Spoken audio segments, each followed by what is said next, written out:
Well, there you can see we are here at Perry Barr, gone to the Dogs Live, brought to you in association with Bet365. It is, of course, the Premier Greyhound Racing Judgement Night. Who is going to come out on top out of our 6 top-class trainers? I cannot wait to dive into the racing. I mean, the first race is not a Judgement Night race. That is at 7:01, but we've got 6 absolute crackers coming your way. And that's not all, because we will also feature the Kent Plate as well. So I cannot wait to see that at 9:11. 6 dogs going paw to paw in arguably the best race of the night. Now, of course, I'm Danny Jackson. We're here at Perry Barr Greyhound Stadium. And as always, I have my co-pilot with me. Joe, how are you doing? Good evening, Danny. Not too bad, thank you. Looking forward to this. A brilliant night action ahead of us. Who wins? I think it'll be a one-way. It'll be one-way traffic. I really do. Do you? But we'll come to that in a bit. Got 6 crackers. Yep. Got Keneally's crackers that we're going to look forward to in a little bit as well. Yep.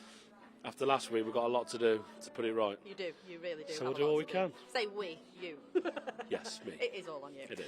Right, what have we got coming up for you this evening? Well, we start off with Bob's birthday race in a Cat 3. We've got quite a few Cat 3s sprinkled throughout the night. We've got the O Beach pre-season Hound Relay, the Reflection Cup, and the Janice Wright birthday stakes. And then we've got the 6 Judgement Night races. We've got a puppy, we've got Standard B, the Dash, the Bitches, the Stayers, and the Standard A. All sponsored by Premier Greyhound Racing, of course. Cannot wait to dive into these. And not only that, we have got the Kent Plate as well. Yeah, it makes it a special night, Danny. Extra special. It does. Having that race, but different for us as well. You know, the point system. We're going to have to keep an eye on it. Hopefully, the good guys in our ears will keep us updated with what's going on, because it's going to be there'll be plenty of twists and turns. There always is. You know, it's a fantastic night. It's a brilliant spectacle. One of the nights of the year. And we're going to see the betting now. We are indeed. So let's see who is at the top. Patrick Jansen's evens. Mark Wallace 7-4. Tom Heilbron 14-1. Kevin Hutton 16s, and Nathan Hunt and Maxine Lockett 25-1. How, though, do we score those points? Let's have a look. Well, first, you get 10 points. Second, 7. Third, 5 points. You get 3, 2, 1 for 4th, 5th and 6th. And the jokers, we will have a look at those shortly. We get double points on the jokers, so you've got to play them savvily. Yeah, it could come down to that, and it's interesting, Danny. They've all gone for 3 races, so I know. 2 in the puppy race, 2 in the bitches race, 2 in the stayers race. There's 3 there. I thought Droopy's Plunge was odds on to be Patrick's joker. He's gone with the ever consistent Druid Sago. You know, she never lets him down, and you can see why he's gone with her. Oh yeah. I think she'll win. I think she should be odds on. But it's interesting, and them double points could be so key later on in the night. Droopy's Berry's an interesting one as well for Kevin Hutton. I think he's going to run a cracker later It's a good on. race, good puppy race. Right, what about the action from Central Park? We do, of course, have the Arc Kent Plate final. This is going to be an absolute scorcher, because we've got 2 of the main UK Derby contenders, and we've got our man at the track. Let's go and see who it is. There is 1 change to this evening's card. Central Park Stadium here in Sittingbourne for the 2025 final of the Arena Racing Company Kent Plate. £12,500 up for grabs for the winner, and a quality field. 6 fantastic greyhounds headlined by the favourite Proper Hyras. March on Freddie as well. We'll give him a go. The man responsible for 2 of the other greyhounds in this race is Rab McNair.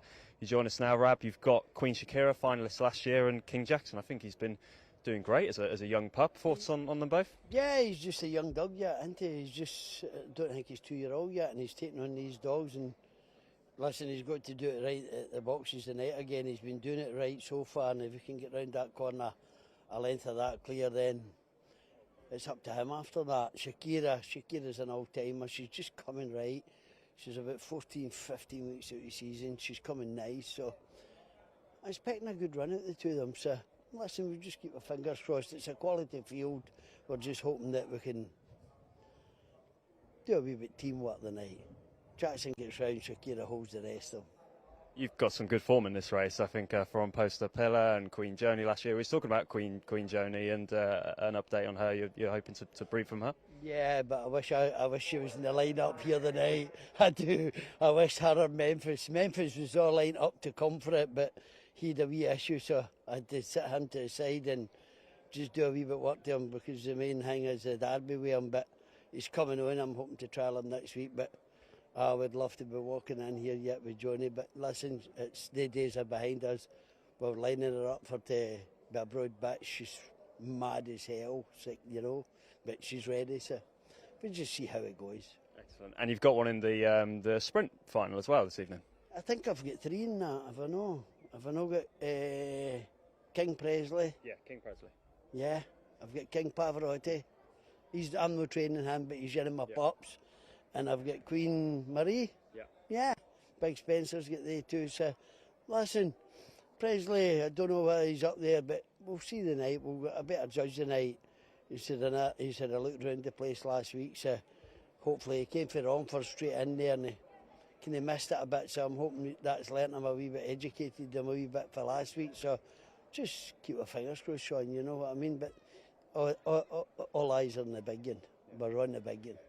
Well, best of luck tonight. Thanks for joining us. The race that Rab alludes to there, the ARC Sprint Trophy, that goes off at 8:36. A Category 3 final, £1,000 to the winner. And the other Cat 3 final as well, there's the ARC Bitches Trophy, that goes off at 8:54. But for now, we'll hand back up to the team at Parry Barr for Judgement Night. Well, our thanks to Sean Reynolds. He has gone all the way to Central Park and will be bringing us some good interviews throughout the show. Now, this is the betting for the race. ARC Kent Plate. Proper RS 8 to 11, March on Freddie 6 to 4. I'm with Freddie. So am I, reluctantly. Pure draws win races. Yeah. And King Jackson, can he win it? If he gets loose off the front, there's a little bit of trouble. I think if Proper Airs was drawn the other side to table toppers, he'd be 4 to 7. But being drawn outside him just makes it a little bit trickier for him. So I'm with March on Fred. I just want them both to get a clear run. Yeah. That's the race we want, but it's a fantastic final. Good luck to all 6. Right, now we're going with Keneally's Crackers again, but hopefully they do better than last week. I mean, they have to. Thanks, Danny. Yeah, we're trying. We're going to try our best, absolutely. And yeah, Druid Sago, the nap, just so consistent. She did it from 5 last week. The box doesn't hinder her at all. The next best is Intriguing Iris. In the 6 Ben race later on for Nathan Hunt. She's a really intriguing bitch, actually. I know it goes with the name, pardon the pun. But yeah, she's a good bitch. I think this track and trip will really suit her. So she's the next best. But yeah, hopefully plenty of winners in there, Danny. But the nap Druid Sago. Okay, the super consistent Druid Sago in the 902. What about the rest of the team's naps? Well, we have got plenty of those. I am with Droopy's Berries, who is the joker for Kevin Hutton, of course, in the puppy race at 7:18. Daryl's with Brett and Molly, our commentator this evening. Emily Wallace with Clodcar Rosie in the 8:11. Hobbsy is with Antigua Kestrel in the 9:36. And our social man, Ashley Williams, is with Armandotti in the 7:53. So thankfully, we've all gone for different races tonight as well, which doesn't usually happen. Good. Clean sweep would be nice, wouldn't it? Oh, yeah. You got the acca on? No. We do have plenty of racing coming up, and we're not a million miles away from our first, which is coming up at 7:01. That will be, well, we've got quite a few puppies in there. It's the Bob's birthday race, isn't it? Happy birthday, Bob. 480 metres. Yeah, happy birthday, Bob, whichever Bob you are. Now, we have, I've alluded to the fact that Daryl is with us. He is the stat man of Gone to the Dogs. So, Daryl, how are you doing this evening? I'm doing very well, Danny. Yes, looking forward to this. And you know, this was first run, this Judgement Night. It's been Judgement Night since 2021. Originally, of course, the Trainers' Championship. But back in 1977, and in that particular running, they couldn't split Natalie Sava and Jeff DeMolder. They dead heated. 2017 is the closest we've come when Kevin Hutton beat Mark Wallace by 1 point. I wonder if it'll be that close tonight in the Judgement Night. We know, of course, as the evening unfolds. But we move on, as Danny says, to Bob's Birthday Stakes, which is a maiden race sponsored by ARC. And there's the betting. Toddy's Raven running out of trap 1. Tom Heilbron is the busiest boy of the night. He's got 12 runners across the races, 6 in the Judgement Night races, 6 others. Toddy's Raven at 3s, Loggis Forkin in 2, who's not had a look round here for Simon Harms. They're coming out now. Inca Louie in trap 3 was off for a little while, second run back after a left. There's the betting at the foot of the screen as well. 4 Carmack Pete was a Puppy Derby semi-finals. The favourite here, Resonate, will get my selection for what it's worth for Kevin Hutton. Just beaten by Headford Dane in the semis of that Puppy Derby, or the heats that Puppy Derby. And Snoozing Jimmy up in trip for Paul Burr is an 11 to 2 chance for our opening race. So we've got a belter for our opener, and they're just about to come out on parade. I know that Tom's going to be busy because he's come all the way from Newcastle, so you may as well farm it while you're here. Definitely, yeah. I hope he's got a big team with him as well, because that is some going. 12 runners, 12 races. So yeah, he's come a long way, Tom. Look, he takes his chance in the Trainers' Championship as well. Like you say, Dan, if you're going to do it, fill the van up, try and pick up some open races along the way. All key points to get them into next year's Judgement Night as well, you know, so it goes a hell of a long way as we see the parade starting. So we do have trap 1 here. Toddy's Raven, 0 from 3 so far, and needs a little more luck after a fall, so confidence might have been knocked. Yeah, good trial, 28.55 behind Romeo Jackson. That wouldn't be a bad trial at all. If improving for that, would go close. Trap 2 is Loggie's Falcon for Mr. Harms and Simon Harms from Toaster, of course. Nice type, still lightly raced, only had the 10 runs, but at least has got wins on the board. Yeah, ran really well behind Rapido Lady last Sunday. Only beat 2 lengths by her. It's a solid run. Trap 3 in Kalui is 2 from 6, and it was an encouraging return to action last time behind Kill West Freddy. Yeah, local dog, May 23 puppy, very well bred. Bit off the card a while, but ran well in A2 last time out. Carmack Pete, bit hit and miss at Lids Rise, but he's still learning. He's also a puppy, albeit he turns 2 in 3 days. Yeah, I'm on more radar out of Red Sarafa, who was a St. Ledger winner, I believe, around here at Perry Barr a few years back, so strong pedigree. Resonate finishes strongly. She's 1 from 6, but she will be doing things the hard way, I think. Yeah, I'm with her. Good trial beyond Droopy's Berries last week, 28.48, where the first look was a good run from Resonate. I think she'll win. And Snoozing Jimmy has had no win since an A3 at Romford in January. Yeah, different Romford to here. Will the track suit? We'll see. You know, it's gone a long time since winning. Been well supported and well fancied recently, but this is a big step up in class. It is. So Resonate, I think, has got 3 strong votes for this lineup, looking to double the tally. Like you say, it was a good trial behind Droopy's Berries, who routed her, but this is a lot easier than the race he's going to be in. Yeah, and you look at that, Danny, as well. Headford Dane, a length behind, who won the Puppy Derby, of course. Behind Droopy's Berries, 3.5 lengths, or 2 1/4, sorry. Ballymac Kobe, another Puppy Derby finalist, 3.5 lengths. You know, that form's solid in the context of this race. The maiden, it's a decent enough maiden. She could be better than these. Look at the breeding again. Droopy Sydney, Dretch Link. She's superbly bred. I think this track will be the best out in her, and I think she'll win.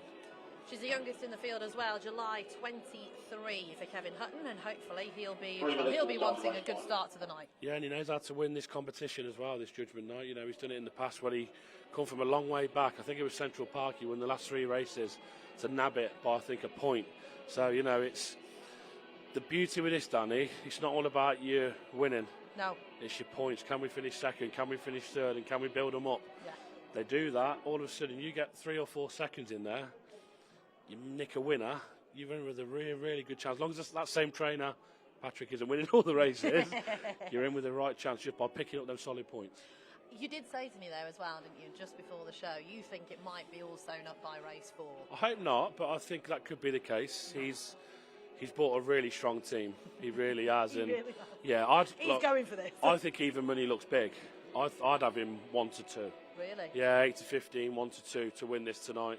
He's got a solid team. The draws, they've worked out well for him. And even the ones where you might not be too convinced, with the lots of Druid Say going 5, she does it from 5. She's done it from here last week, 3.39 sectional and 27.91. So, you know, she loves it here. She won the Oaks here. It's a place she loves. I think he's going to be extremely difficult to beat, I must say. It's an absolute belter of a night, and they're about to head behind the boxes. Darryl, have we had any market moves? Even done. In fact, first thing this morning, had to be up very early, was 4 to 1 at one stage, and being backed a little bit now, 11 to 4, 7 to 4, just pushed out 15 to 8. I can see now Resonate as well. 3 to 1 is Carmack Pate. 9 to 2, bit of money for Inkalui from 6 to 1 for Phil Barlow. Logies Falcon is 9s to 7s, and on the drift here, Snoozing Jimmy, who's now drifting out. I'm seeing 14 to 1 actually, Snoozing Jimmy, so that's very weak in the market for Paul Burr as the runners prepare to go in. This is the first of our live races tonight. It's Bob's birthday, the Arena Racing Company maiden here in the heart of England's second city, Birmingham. We are very centrally placed in the Midlands as well. And the runners are about to load up then for this 480-metre opener, with the favourite coming out of trap 5. I totally agree with Joe that Resonate's got all the form in the book, hasn't she? Beaten just a length behind Headford Dane in the heats of that Monmore Puppy Derby, winner of course of that event eventually, and then the form behind Droopy's Berries, July Puppy, so the youngest in the field as well, one of 4 pups in this lineup. We are all in, about to be checked over. Good luck however you've played. Hare is sent on the move in front of an enthusiastic and big crowd here in the Midlands tonight. Good luck with your choices. Here's the bunny approaching race number 1 over the 480. And they race away, and Resonate shows good pace up, but it's going to be Toddy's Raven who leads Carmack Pete in second. Between them, Logis Fork and just pushing off, and that allows Toddy's Raven to go on. So Tom Heilbron's charge in front by 3 from Inkalui in second, then the 2 Logis Falcon and Snoozing Jimmy making ground. Resonates up in 5th place, then Carmack Pete down towards home. Toddy's Raven by a length. Inkalui trying to get on turn 6. Snoozing Jimmy is picking up the dog from Romford, but down the lane, Toddy's Raven is in front. Toddy's Raven is going to hold on, I think, just from Inkalui, and then Snoozing Jimmy in behind those. A cracking finish for Toddy's Raven, who's just managed to hang on in the closing stages. And Tom Heilbron, 12 runners, he's started the night with an absolute cracker. That's a diesel paid.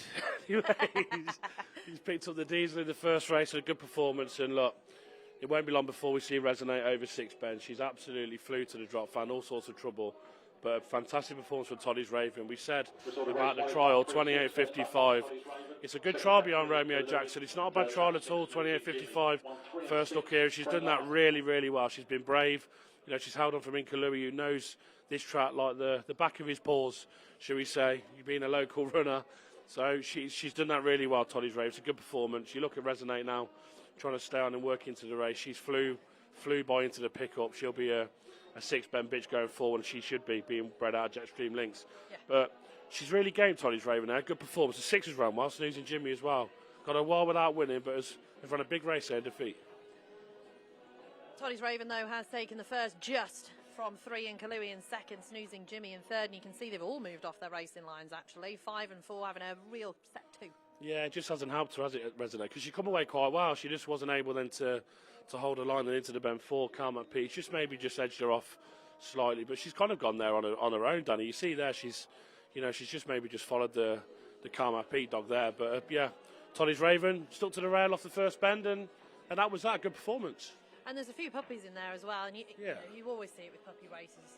There's quite a little, bit of trouble as they're still learning to gather the paws underneath them, and they're not always as balanced on the bends as the older rivals, are they? No, and especially dogs who aren't runners at this track. This track can maybe take 2 or 3 looks to get the best out of you. So, if you're coming here with 1 look, then you can still get lost a second time.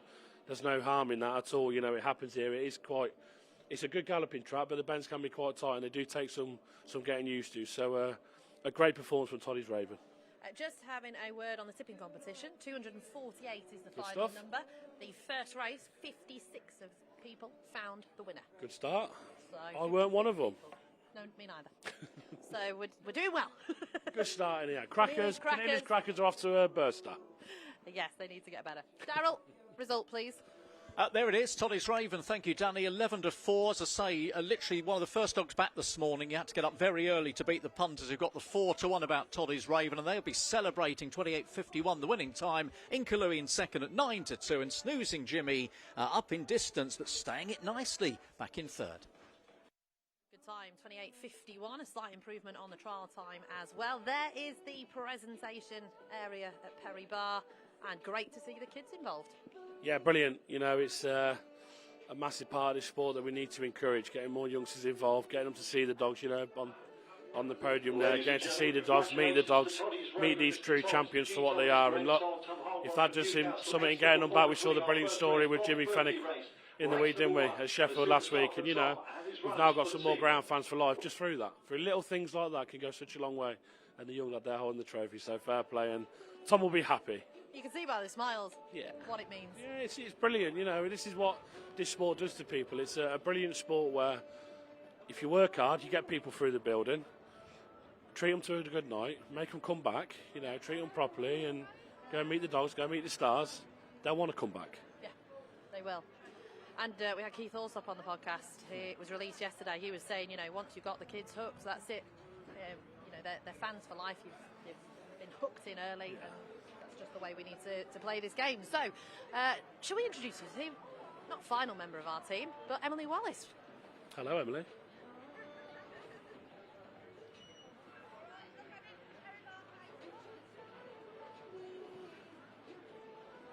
Firstly, Tom, I'm sure you're just very glad to see the dogs were in winning form tonight. Yeah, it was a good start, wasn't it? But hopefully we can keep it going. Long night to go, but yeah, it was a good start. And a bit about him, because this is his 4th race for you, first win, so looks a promising type. Yeah, she's nice, to be fair. She hasn't done much early doors, but she's come out there pretty well. And once she gets on the front, she stays handy, so hopefully more to come. Seemed very game because they were coming at her towards the line, but she held on nicely. Yeah, going into third bend, I thought she had a bit of trouble on her hands with the weight, but no, she's a game little thing, and she's getting better all the time. So yeah, really happy with her. She's a bit nervy when she first come up, but she's coming out with shell now, so very happy there. Are you looking forward to the rest of the night? Yeah, no, it's going to be really hard to get involved, but we're here, we'll give it a go, so we'll see what happens. Who do you think is your best chance of a winner? Obviously, you have your joker, so... That's a good race, the Bitches race is a good race. I'd like to see Links Maverick win. He's got a nice draw there, so we'll see how we go. Perfect. Best of luck. Thank you very much. Best of luck for Tom Heilbron and the rest of our trainers, of course, in the PGR Judgement Night. Like, it just sounds so much better than Trainers Championship. Reckon? Yeah, Judgement Night. It's great. It's a bit more dramatic. It is, and Danny, I'll tell you what's helping us. I can see the screen up there. Yeah. That has got the scoreboard. So we're okay. Yeah, we're in good hands here. Well, you can see it. You can't. You got to keep Back on your turning. back. So yeah. So we're in good hands. Yeah, I'm glad I've seen that. Right, we're going to have a look at some past winners of Judgement Night. In 2021, Kevin Hutton, they ran at Nottingham. 2022, Mark Wallace at Monmore. 2023 was Patrick Janssens, right here at Perry Barr, written in the stars. And Liz McNair, 2024, that was down at Brighton and Hove. But who, Joe, has won the most? Charlie Lister Shock. has won 6. I'm stunned. Yep, he's won 6, Charlie. Kevin Hutton with 4. Nick and Natalie Saville with 4. Mark Wallace 4. Brian Clemenson 3. Ernie Gaskin 3. Some unbelievable trainers on there. Brilliant trainers on there, Danny. Oh, yeah. And can Patrick get another one on the bout tonight at Perry Barr? Is history going to repeat itself? I think so. Hobbsy thinks. Well, yeah, we're going to speak to Hobbsy for the first time tonight. So let's see who he's interviewing. Well, thanks, guys, and welcome to the restaurant. We are counting down to Premier Greyhound Racing Judgement Night, a night when points mean prizes for these trainers. I'm joined by Patrick Janssens and 15-time champion trainer Mark Wallace. Pat, a big run of support for your greyhounds this week. You have got an outstanding team. Do you agree? Yeah, they're good dogs. Most of the dogs like it here, but you need a bit of luck on the night as well. You know what I mean? If things don't go your way, things don't go your way. You know what I mean? But yeah, they're all in good form, and we just hope for the best. You know what I mean? So. Interesting in terms of your joker for double points. A lot of people thought you might go with Droopy's Plunge. You've gone for Druid Say Go. I'm not surprised, but tell us why. Well, she's a bitch, you know what I mean? She's in good form, and listen, she's only been beaten here once. That was the first time. She had her first race in her life, and she loves it round here. She ran last week from Trap 5. Mark's dog in 4 will go in, do you know what I mean? So I think she'll lead that. So, and every time she runs here, she breaks 28 seconds, so I will never go against the bitch in form, you know. Droopy Plunge is very good as well, very good draw as well, but I always go with the bitch. Okay, just talking to Mark now. Bombay Nutty is your joker, gone with the stayer. You obviously fancy his chances, clearly. Well, we had a kennel vote, and he won the majority vote. Not your vote? No. But we was tossing up between a couple, really, and he looked... it was him or another one, and we went for the other one, for Nutty, like, yeah. So I think that's a hot race. That was more... Nothing against Bombay Nutty. He's a really good up-and-coming stayer, but I actually think he's a very, very good race. Patrick's... Bitchin one, it's got very, very good draw. It's they've clashed together a couple of times, and it's got the better of us. So it's a tough race, and he would have to improve for his trial. But I want to know who your choice would have been then. Well, my choice was when in the last Kilmore Dancer. Like, yeah, I thought try and finish with a bang. He was superb in a trial last week, but he's a funny dog. You know, you've got to catch him right, and he's not blessed with blistering early. He'll need a bit of luck in running, but I think he would go close anyway. So. 15 champion trainer titles, and you've won this Trainers' Championship meeting or Judgement Night meeting 4 times. It's a special night. It is. I've loved it right back when the old days when it was called the Trainers' Championship meeting, and we used to have 8 races. It was a privilege to get in the top 6, and you'd grab your chance. You know, something even when like the likes of Patrick worked for us. You know, the nights we had when we was talking about it earlier, the night at Wimbledon when we won at 10-1. It was a fabulous night, but the dogs that we had that night were really, you know, they were top class. January Tiger and I think Star of Dramin and all ones like that, and we was a 10-1 shot, like, yeah. So they've always been really competitive, and tonight's no exception. I think the races are very, very competitive. Absolutely. Is your old boss the man to beat tonight, Pat? I think that's so. Yeah, Mark always. Oh, you never listen. You always look twice when you're up against Mark. But you know, Kevin has some good dogs. Nathan Hunter some good. Maxine Locke. All our dogs are running very, very well. So listen, Tom Heilbron, you know what I mean. They're fair dogs as well. So yeah, it's very hard. And listen, it's lovely to take part and having the dogs to compete against each other. And you'll have to win it. You know what I mean. Well, I'm going to wish you both all the best of luck. 2 years ago here at Perry Barr, you carried off the trophy. Might it happen once again? Mark and Patrick, all the best. Superb to see, well, boss and protege who are tied on 4. Who's going to come out on top out of those two? It's got to be Patrick. We keep saying it's Patrick, but Mark knows how to win races. He's won what? Champion trainer 15 times now? Yeah, 15 times.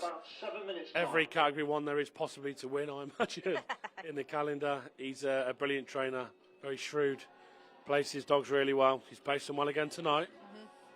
You won't go down without a fight, Danny, that's for sure. Absolutely not. And we do have some dark horses or dark dogs in there as well. But Daryl, we are building up to the first race on Judgment Night. What we got? Oh yes, we're getting very close, aren't we, Danny? Premier Greyhound Racing Judgment Night. It is the puppies, so we're going to get things underway. None of these greyhounds got local form. Most of them have been round and had a little sneaky look, but all running competitive company for the first time. Ballymacree Kobe on the top is a really heavily backed dog today. 7-1 first thing, 130 at the moment. Maxine Locke looking to get off to the perfect start. Westside Butch in 2 will be a big price for Nathan Hunt. 22-1, hasn't run since February. Racket Hall Brute was fancied in the Monmore Puppy Derby, of course, ended up second behind Headford Dame. Mark Wallace's first chance to strike gold. 11-4. Droopy's Berries in 4. Lightly raced. Danny's Keen, she'll tell you more in a moment, for Kevin Hutton at 3-1. Romeo Tomcat's got a deep draw. Look at that trial. That was ridiculous. 27.83. Few have ever been faster. And that leaves Deliveroo. A lovely draw on the outside for Tom Heilbron, who's already off the mark. And 11-1 if you fancy Tom to double up. Well, we'll keep you updated on the betting for our first race on PGR Judgment Night. It is the puppies. And there they are, getting ready. Ears are up, taking everything in. I think the most that we've had is 15 runs. That's Racket Hall Brute for Mark Wallace in trap 3. But they're just about to come out on parade. 5 minutes to the start of race 2. 5 minutes till the start of race 2. And trap 1 will be Ballymacree Kobe. Second in the English Puppy Derby. 4th in the Monmore Puppy Derby. He's been there, done that so far. He's got the T-shirt, 13 races, but he's already wearing that T-shirt because in terms of this race, Danny, he's one of the most experienced in the race. He knows how to make finals. As you said, second in the English Puppy Derby final at Toaster, 4th at Monmore. He's a good trial as well, 28.23. He won't come here without a chance. This will be one where Maxine's thinking that she can maybe pick up maximum points here, and she'll probably need it. Yeah, I agree. Trap 2 is going to be West Side Butch. Northern Puppy Derby semi-finalist, but the only win this lad's actually had was in Ireland. Yeah, it was with Angela Harrison, has recently moved to Nathan Hunt since that. So a new recruit for Nathan and the team. A good trial, 28.47. Yet to see the best of this dog in all of his races. Racket Hall Brute, the Monmore Puppy Derby runner-up for Mark Wallace. 3 from 15 so far, but he's had more seconds than wins, which always leaves me quite cautious. Yeah, he looked dynamite, didn't he, at Monmore during that Puppy Derby. He ran a big race in the final, just couldn't quite beat Headford Dane in a brilliant race. Droopy's Berries needs to grow into his frame a little bit. He's a big boy. He needs to gather his legs a bit more, but this lad has absolute pace. Yeah, loads of pace. Good trial, 28.30. Come here off the back of a decent campaign at Monmore as well. He's just going to improve for that run as well. Patrick Janssens with the Romeo Tomcat, 3 from 5 so far, and I think it was one of the biggest margin winners of the year, a 17 and a whatever length. Debut. Yeah. Yeah, this dog's an aeroplane. This trial looks tailor-made for him. 27.83 tells you that, Danny. It's an unbelievable trial. I think he'll win. I think he's got a decent draw to work from. And Deliveroo on the outside has got a 50% strike rate and has reached 2 semi-finals so far for Tom. So he does deliver. You know, he's He does deliver this dog. He's a nice type. He's got a good draw again outside. Really well bred. Ballymac Bolger, Dolce Vita. Plenty of nice dogs have come out of Dolce Vita over the last couple of years. So, yeah. Look, again for Tom, he'll just be hoping, you know, can he win? I don't know. Can he finish strong and pick up some points? Well, we've got 2 jokers as well with Droopy's Berries for Kevin Hutton in this puppy race and Ballymac Kobe for Maxine Locke. So they're going early with their jokers and they clearly fancy the chances. Yeah, they do. And we said, didn't we, about Maxine? You know, she's probably this is going to be a big runner for Maxine. If she's going to have any chance tonight, she needs Ballymac Kobe to deliver for her. You know, first gets a 20 points, second gets a 14. It's a good start, you know, and then you'd always want to be in front, Danny, and let the rest try and play catch up. So it's not a bad place to be if you're setting the points early on. That's why this night's so intriguing. It's absolutely brilliant, isn't it? For us to cover it is superb. You know, you watch it every year, and you're on the edge of your sofa at home watching it. Now we're here, and you're in the middle of it. It's just fantastic. It's so good. And the restaurant's getting busy as well. It is. It's absolutely packed. I mean, we've got our little space off to the right-hand side if you're looking at the restaurant, but it's packed. It's busy downstairs. 7 o'clock starts, Danny. As well. 7 o'clock starts, though. Yeah. You know, they start a little bit later here. Let people do whatever they need to do in the day. Get them here in the evening. That's what ground racing's all about. But Daryl, who takes max points in this one? Well, it's a great question, Danny, isn't it? I'm kind of with Pat Janssens all the way through tonight. I think I'm not quite sure he's going to wrap it up in 4 races, as Joe suggests, but I do think it'd take a lot of beating. And Romeo Tomcat looks the live wire here. I mentioned that trial time, 27.83. You know, only 2 greyhounds have ever gone round quicker, all being in competitive company. Koulavani Shadow and Druid Say Go. So that's a whopping time, and nearly all these dogs already quoted for the Derby. I don't think any of them that are quoted are sort of anything bigger than 2 figures. The likes of Romeo Tomcat around 40s for the Derby, and Droopy's Berries about a 66 to 1 chance. Racket Hall Brute, I think it's about 50s for the Derby. So big run here, could see maybe an adjustment on 1 or 2 of those prices. But in we go. Romeo Tomcat then the 7 to 4 market leader here for Dave Firminger and Pat Janssens. 11 to 4 is Droopy's Berries, who's shortening up just a smidgen.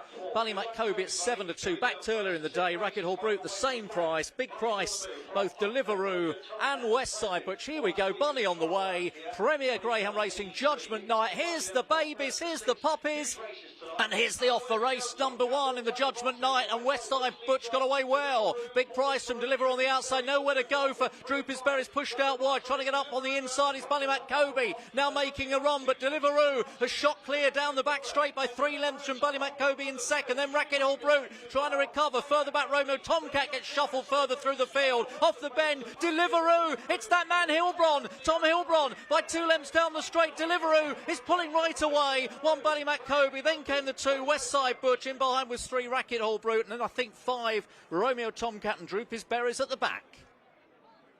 Wow, is all I'm going to say. Puppies are inexperienced. They don't always have their racing brain yet, and I think we saw that in this race, Joe. He certainly did. It all started out the boxes. Romeo Tomcat had stumbled out the traps, you know, and has had no room from there. Deliveroo's come out. Look, that draw is allowed. Look where Droopy's Berries goes out of the traps. What chance have you got for Racket Hall Brute? And Westside Butcher's done well to go to the bend, but, you know, they've all moved off. I thought Droopy's Berries, there's no betting going into the first bend. Going to turn in there, he'll be race over. Yeah. Moves off at the corner, inexperienced. You know, that this track, you need more than 1 look round here. Yeah. You know, you need 2, 3, 4 looks to get the best out of here. Deliveroo's only had 1 look, took advantage of a lot of trouble. But a fantastic start for Tom Heilbron and a brilliant start for Maxine Locke. Double points to Ballymac Kobe. She'll be delighted with that. 6, 1, 2, 3, 5, 4. We're going to have to concentrate on all 6 runners tonight and see where they all finish. So, yeah, our brain's going to be frazzled at the end of the night. But a brilliant start for Tom Heilbron. Superb. I mean, look at the out of the boxes here. So you've got Tomcat moving off, 4 Droopy's Berries moving in. Racket Hall Brute is moving off. Where's 1? Ballymac Kobe. None of them, I don't think, have stuck to their racing line apart from Deliveroo. Out the box like Little Rocket. Oh, yeah. And look, we said he delivers, Danny. He's delivered again. You here all night, Joe? I'm here all night, yeah. You know, we've got plenty more pardons to come. But he's delivered. You know, Tom Heilbron will be delighted with that. That's now 5 victories from 9 starts for Deliveroo. Brilliant performance. Great start. one down, it weren't the result we expected. It wasn't, and one thing I will say about Droopy's Berries, as I did say beforehand, he needs to grow into his frame. You can see that he's a little bit unbalanced, he's a little bit gangly, because I think he's just a big lad with big legs that he doesn't quite know what to do with yet. He's had 4 races, Danny, in his career. Do you know what I mean? Like, he's only going to get better, and it's not the cleanest of bends. It can be quite a tight bend. You know, when you're a big 37.5 kilo dog going into that bend with dogs around you, you know, forgive these dogs. They're not machines. They're absolutely not machines. You know, they're still learning. Look, he's going to win plenty of races. Deliveroo, but a great start for this kennel. And there he is, Deliveroo, 5 from 9, 1 second place so far. It'll be interesting to see what the time is as well for this lad, as Tom Heilbron takes max points in the opener. 10 points go to him, albeit I say max points. Ballymac Kobe, of course, has got 14 for Maxine Locke, finishing in second place. Daryl, I think we might have a result here.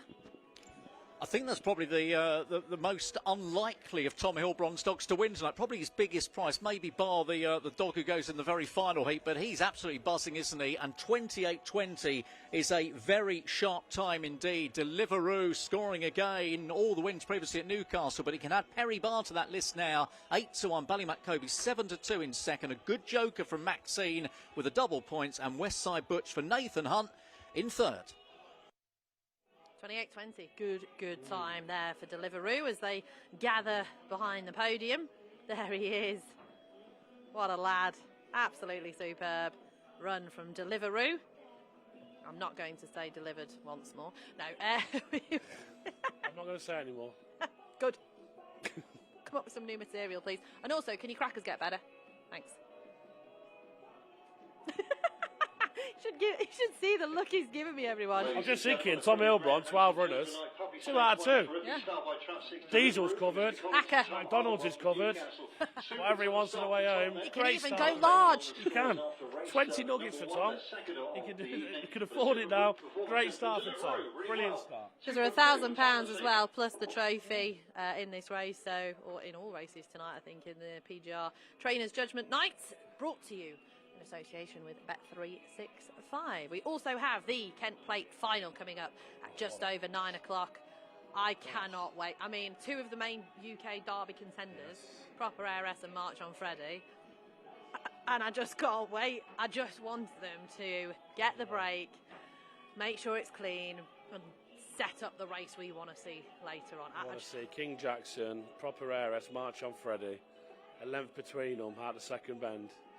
Let's see what happens, and what an absolute spectacle that will be to watch. And yeah, look, 2, like you say, Danny, 2 of the leading contenders for us, probably our 2 strongest dogs going into the derby at the minute.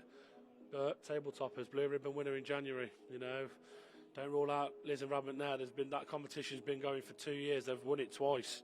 You know, we're seeing some pictures now of the track here. Just see that bend, Danny. Catches so many dogs out. Yeah. It really does catches so many dogs out. It's You'll such a see test later of a on, central greyhound. parts of this, the difference in them. You'll see the massive difference in the tracks.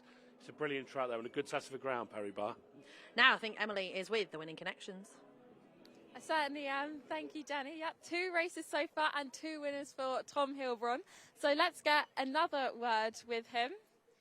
Tom, 2 races, 2 winners. So you said that maybe not too confident tonight, but you've already had the first winner. Just got to keep it going, haven't we? But yeah, he's done it well there. You know, it was a warm race. Obviously, 2 people played the jokers as well, so it shows you how warm the race was and how fancy they were. So Ben deserves all the luck in the world.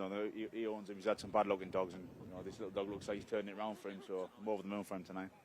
Yeah, we'll get a word with Ben in a minute, but just to have a winner on the big night, it's what we always say, whatever the end result, to win one of the races is really special. Oh, definitely. You know, obviously last year we were in as a wild card. We didn't have much chance, but that was a buzz. That was really good. So yeah, we're on the score sheet now. So hopefully we can keep it going. Going to speak to Ben Collins. Ben, you own the dog and also paraded him, so very special for you as well. Oh, chuffed to bits. Yeah, I think it was a big price tonight, but it don't matter. He just runs his race out wide and took his chance. As soon as he got in front, he always went up. Do you think he had a chance before the race? Just because he had the draw, you know, he keeps himself middle to wide at the first bend, second bend every time. So he's done exactly that. Stayed out of trouble, gone round and paced down the back. So yeah, he has always got a chance. This boy. And I heard you say when you came onto the podium what a buzz that was, and that's what these big nights do to you, isn't it? Oh yeah, quality. Just to be in the team for Tom, you know, and then he goes and gets a win. Incredible, yeah. Thank you, Ben, and well done. Thank you. Great to hear from Tom. I think we might hear from him a few more times throughout tonight with all these runners that he's got on the card. As we go to Daryl, what are the standings looking like after round one? Well, it was a great joker from Maxime, wasn't it? Because those 7 points have become 14. Not such a good joker for Kevin Hutton, but plenty of time to bounce back, of course. So Maxime with the joker leads with 14 points. Tom Heilbron with the 10, the win. Nathan Hunt with 5, Mark Wallace 3, and Pat Janssens, along with Kevin Hutton, on 2 points. We'll keep you updated with all of the points throughout the night, of course, through all 6 Judgment Night races. But now we're going to look back to last week's show and the Golden Sprint, sponsored by Coral. It was absolutely sensational from Union Rebel, and we are going to see him in action once again. I loved seeing it. Let's have a look.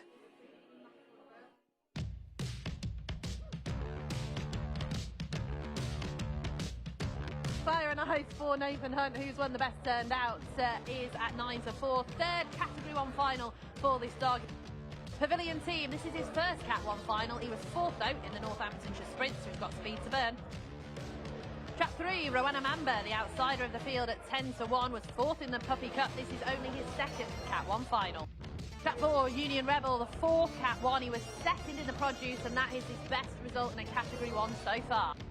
Trap 5, My Selection, My Nap of the Night here, Mad About Peck, unbeaten here in 5 runs, and he doesn't just win, he absolutely destroys his field. Trap 6, Whitewood Lenny has got the draw. We're setting the scene for the big one, the final, the Coral Golden Sprint. So if I had to pin you down, which I don't think anybody wants to see, ain't got enough us pins two to rolling around, where would you go? I'm going to go with Kevin Hutton's dog, Union Rebel. You know, you do need that pin here tonight, don't you? You need a golden pin here, or it's a golden sprint, isn't it? Whoever leads is going to win, Judge. And that's our opinion. Whoever leads will win. You can thank us after the race. Here comes the bunny, racing away they go from the boxes. Union Rebel got away best. Fire and Ice on the inside will turn 2nd. There's crowding in behind. Pavilion team 3rd, but the rest are a long way back. Whitewood Lenny and then Rowena Mamba, and at the back, Mad About Peck is last. And Union Rebel leads by 3, turning in. Fire and Ice trying, but can't close the deficit. Back to 2, Pavilion team off the final bend. Union Rebel, the market was right for once tonight.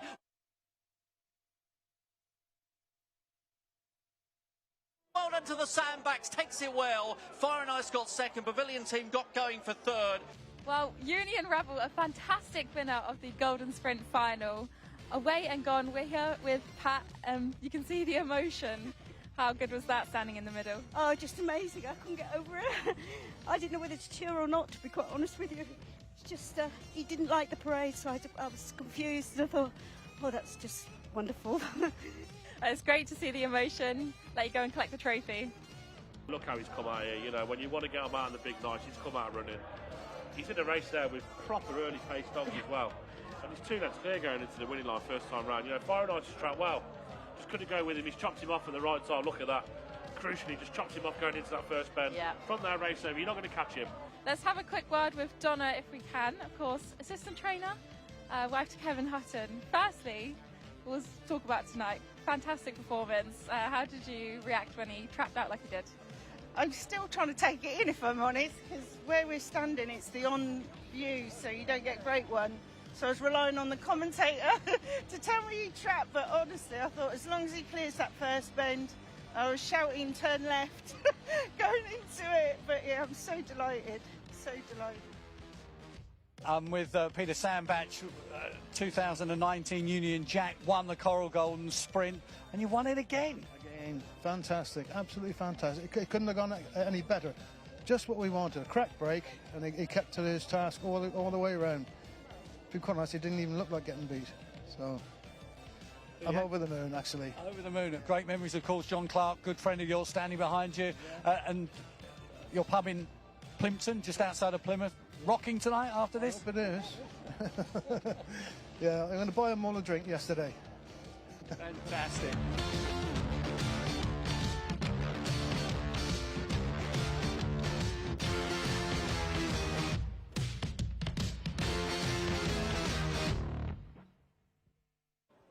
Welcome back then to the restaurant. I'm with the lady who is top of the Premier Greyhound Racing Trainers Judgment Night table. After one race with that joker, second place with Ballymac Kobe, you're top.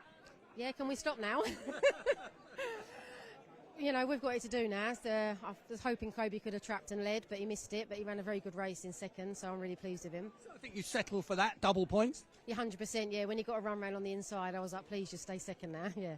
What's your best chance moving forward now, the rest of the evening? I don't know. I keep thinking maybe Dylan. Dylan is an unknown. He's a bit of a crazy dog. And when he hits it, he can do it for us. And he's done the kennels proud for like the whole of last year. So, Dylan, yeah. And he's a proper sprinter as well. People keep saying that, yeah. I mean, honestly, he's a bit crazy. He is literally hit or miss. So, I'm hoping tonight's a hit.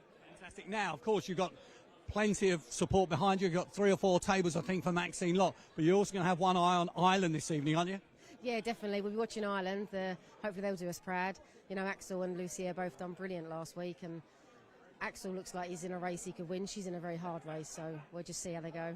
So across both sides of the Irish. Yeah, we're keeping busy. Poor Gavin's gone off to Ireland. Not poor Gavin, he loves it. But yeah, no, it's great, yeah. Maxine, good luck for the rest of the evening. Thank you. Now we've got our next race coming up. Race number 3 is not a Judgment Night race. It's the O-Beach Pre-Season Hound Relay Trophy presented by, apparently, Wayne Lineker. Oh, yes. Nice.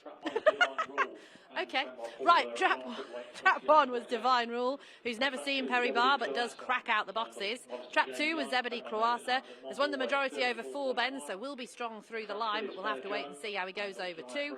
Trap 3 there is Fair Joe, who runs well here. He was a Laurel semi-finalist last year. He was, and John Lamb, local trainer, knows how to win plenty of races around here. He's a big winner here, Fair Joe.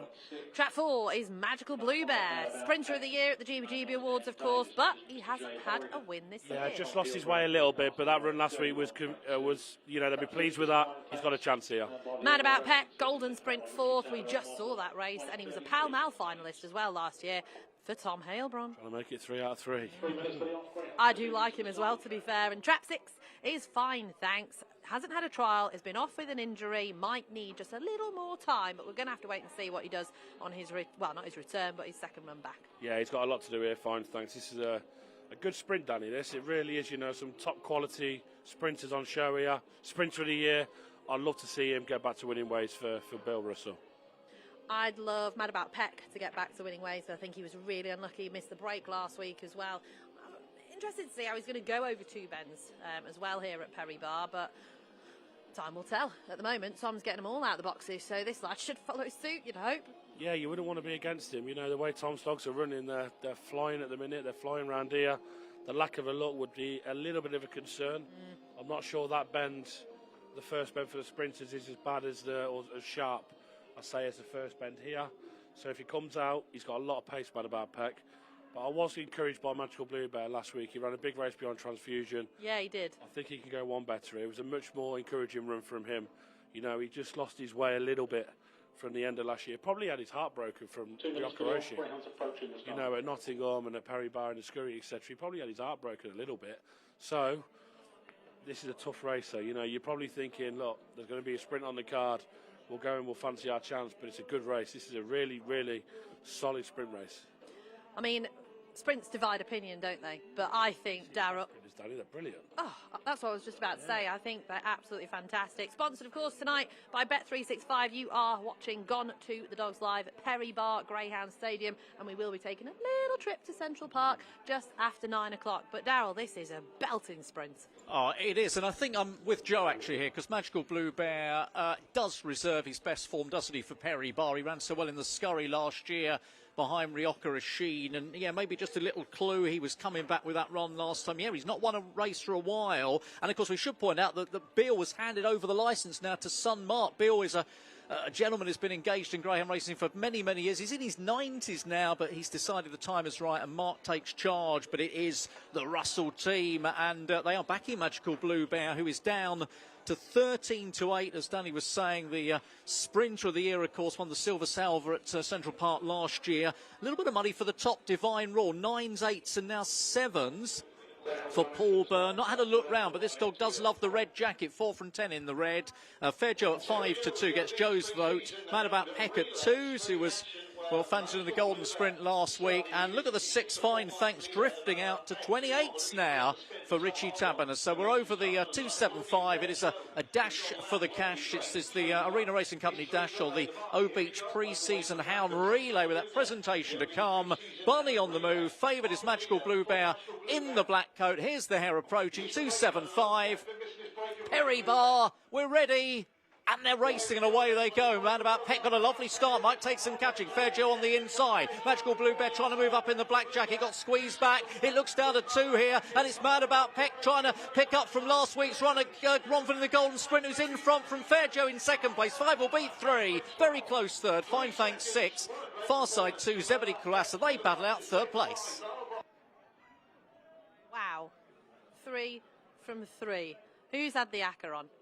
No one. He'll be good to Zane in the Judgement night. He had an unbelievable start, Tom. Oh, what a start to the night for him. And yeah, you've seen this dog, Danny, and as you said, he bolted up at Romford during the competition, got beaten in the final. He's done the same again there. He's a very, very nice dog. He's a very underrated dog, Mad About Peck. I agree. You know, he just goes about his business quietly, but God, he knows how to. Yeah, he knows how to win races. This is a really, really nice type for Tom, and you know, still only lightly raced. 31 starts now, 9 victories, 4 seconds in there. Always in with the best. He's a really, really smart performer for Tom Heilbron, and what a start to the night. 3 out of 3. He will be absolutely buzzing. Oh, it's a great start for him, and. You know, you're always edgy, Danny, and nervous coming into these nights. You know, the main showpiece is, of course, Judgement night. You still want your kennel to do you proud. Yeah. And boy, they're doing him proud. The trapping for that lad. I mean, it was almost as if his trap opened quicker than everybody else's. He's gone out like a rocket. Unbelievable start. And then we know how strong he is because he runs over 400. Yeah, he's not going to be beat. He's got 450 Sunderland form. You know, he's 400 Romford form. He leads in a sprint. He's not being caught. No, absolutely no chance. But that is 3 from 3 now for Tom. Is he going to have any more? Well, his next race, we will be seeing the Standard B for the Premier Greyhound Racing Judgement Night. And he's got trap 5, Clona Dash, who can sometimes be a bit of a magnet for trouble. But the way they're going at the moment, they are absolutely flying. There's our man Hobbsy, ready to... Swept, Hobbsy. I think it's pretty chilly outside. Poor Emily. Yeah, I can see him waving as well. He's there. 3. Well, that's second. I don't know where Mad About Peck is. That's third. Well, at the back. 6 is third. Fine Thanks. So, trap 6, Fine Thanks, was in third place. But all kudos to Mad About Peck, who's not even in the picture because he was street fair. Far clear. Yeah, good performance from him. Really impressive. Time, I didn't hear the time, but it'll be interesting. I bet he's gone, 16:10. We're about to hear the result from Darryl. I'm about to see the time. I think the same time as you do, Danny and Joe. Not yet. I'm not. It's not there. Mad About Peck at 2-1, and what a display! Out and gone. It was all over, of course. Well fancied last week. But a compensation. Fair Joe 3-1 in second. Fine Thanks back in third. So just to remind you, Tom Heilbron with 12 runners tonight. 3 out of 3 so far. He doubles up in race 5. He hasn't got a runner in race 11. So whatever happens, he can't win race 11. I mean, that's just bad planning. He should have at least one in every race, shouldn't he, Tom? Yeah, it's poor from him. Poor form. Where's Mr. Lineker? Where is he? I'm not sure who I'm looking for, to be quite frank, Joe, but there we are. Wayne Lineker, has it being true? Well, it does say, but O Beach pre-season, so I'm guessing it's a team of footballers. You might have got stuck at the airport. Wayne Lineker from Ibiza. What? Why? He's got his place in Ibiza. That'll be his. You're talking to me like I know football people. That'll be O Beach is his beach club in Ibiza. Ladies and gentlemen, trophy presentation for the O Beach. So the trophy presentation is going on. I'll give you an update on the tipping competition. We've got 3 people on £12.75. Craig Patterson, John O'Toole and Trevor Rush. We've got £9.75 for Karen Williams and Nicola Keneally. £9 for Chris Green, David Skinner, Nathan Stevens and Tony Locke. And then it gets, well, worse from there. Nicola Keneally, my stepmother. Ah, she is here. Well, you've not been given your tips. She done them herself. And she is here. She's in the building. So, yeah, we'll keep her updated. Come on, Nicola. Great to see the team behind the podium for our latest race, which was our third of the night. We're covering 10 here and the Brucey bonus as we go now to Hobbsy. Thank you very much, Danny. You join us at the presentation where Mad About Peck has absolutely bolted home in the O Beach pre-season Hound relay. I'll talk to the chaps in due course. But, Tom, that's 3 out of 3. I bet you wish these were all Judgment Night races. Yeah, it would have been nice, wouldn't it? But listen, I'm over the moon. It's good. Dogs are running well. Let's keep it going. Good start. Couldn't ask for any better. 3 out of 3. So yeah, the little dog's bombed out there. He missed his break at Romford last week, but he's made up for it there. So over the moon for the boys. And you're missing the parade at home for the Carabao Cup. Yeah, I don't mind that. If we keep going like this, I'll be all right. Exactly. Proud Geordie boy. Lads, you're going to have to wait there. Gentlemen, you're Wayne. This is the O Beach. Tell us all about it. You are big fans, clearly, of one of the best nightclubs in the world in San Antonio. You're regulars there, and you are our Wayne Lineker tonight. Is that right? Mate, I am the Wayne Lineker. Honestly, this race was amazing. It was neck and neck for a while. I honestly thought the Punjab Farmer wasn't going to have it, but number 5 came through in the end. Amazing. All I'm saying is, AU vodka, new peach flavour. If you're not drinking it, you're missing out. Okay, right. Thank you very much, Wayne. I want to talk to Jamie, who is Mad About Peck's owner. I mean, look, he's flying for you. Golden Sprint finalist last week. That was sensational. Brilliant stuff. Credit to Tom and the kennels for doing what they do. Wouldn't be without him, obviously. But what a dog. Absolute machine he is, isn't he? Can't ask for better than that. And the lads with you this evening? Yeah, all the boys here. Sam D's, he's the owner as well with us. And there's Aaron and then there's Toby, his brother. Lovely. Yeah, no. You thought you were going off to Ibiza after winning that race, did you? We will be going there soon for sure. That's like 3 out of 3 for Tom. You can't moan about that, can you? Just go and find Wayne Lineker. He's just gone. Right. Exactly. Well done, Jamie. Well done to Tom Heilbron. That is 3 out of 3 here at Perry Barr on Premier Greyhound Racing Trainers Judgment Night. Superb scenes at Perry Barr this evening with 3 from 3. I mean, I can't believe it for Tom Heilbron. He'll just be a little bit gutted, I think, that he's not accumulating points on every race that he's won so far. But can he do so in the next? Well, it's not a million miles away. We've got the 7:53, the Premier Greyhound Racing Judgment Night Standard B. He's got trap 5, Clona Dash, as we go back to a very busy man, Hobbsy.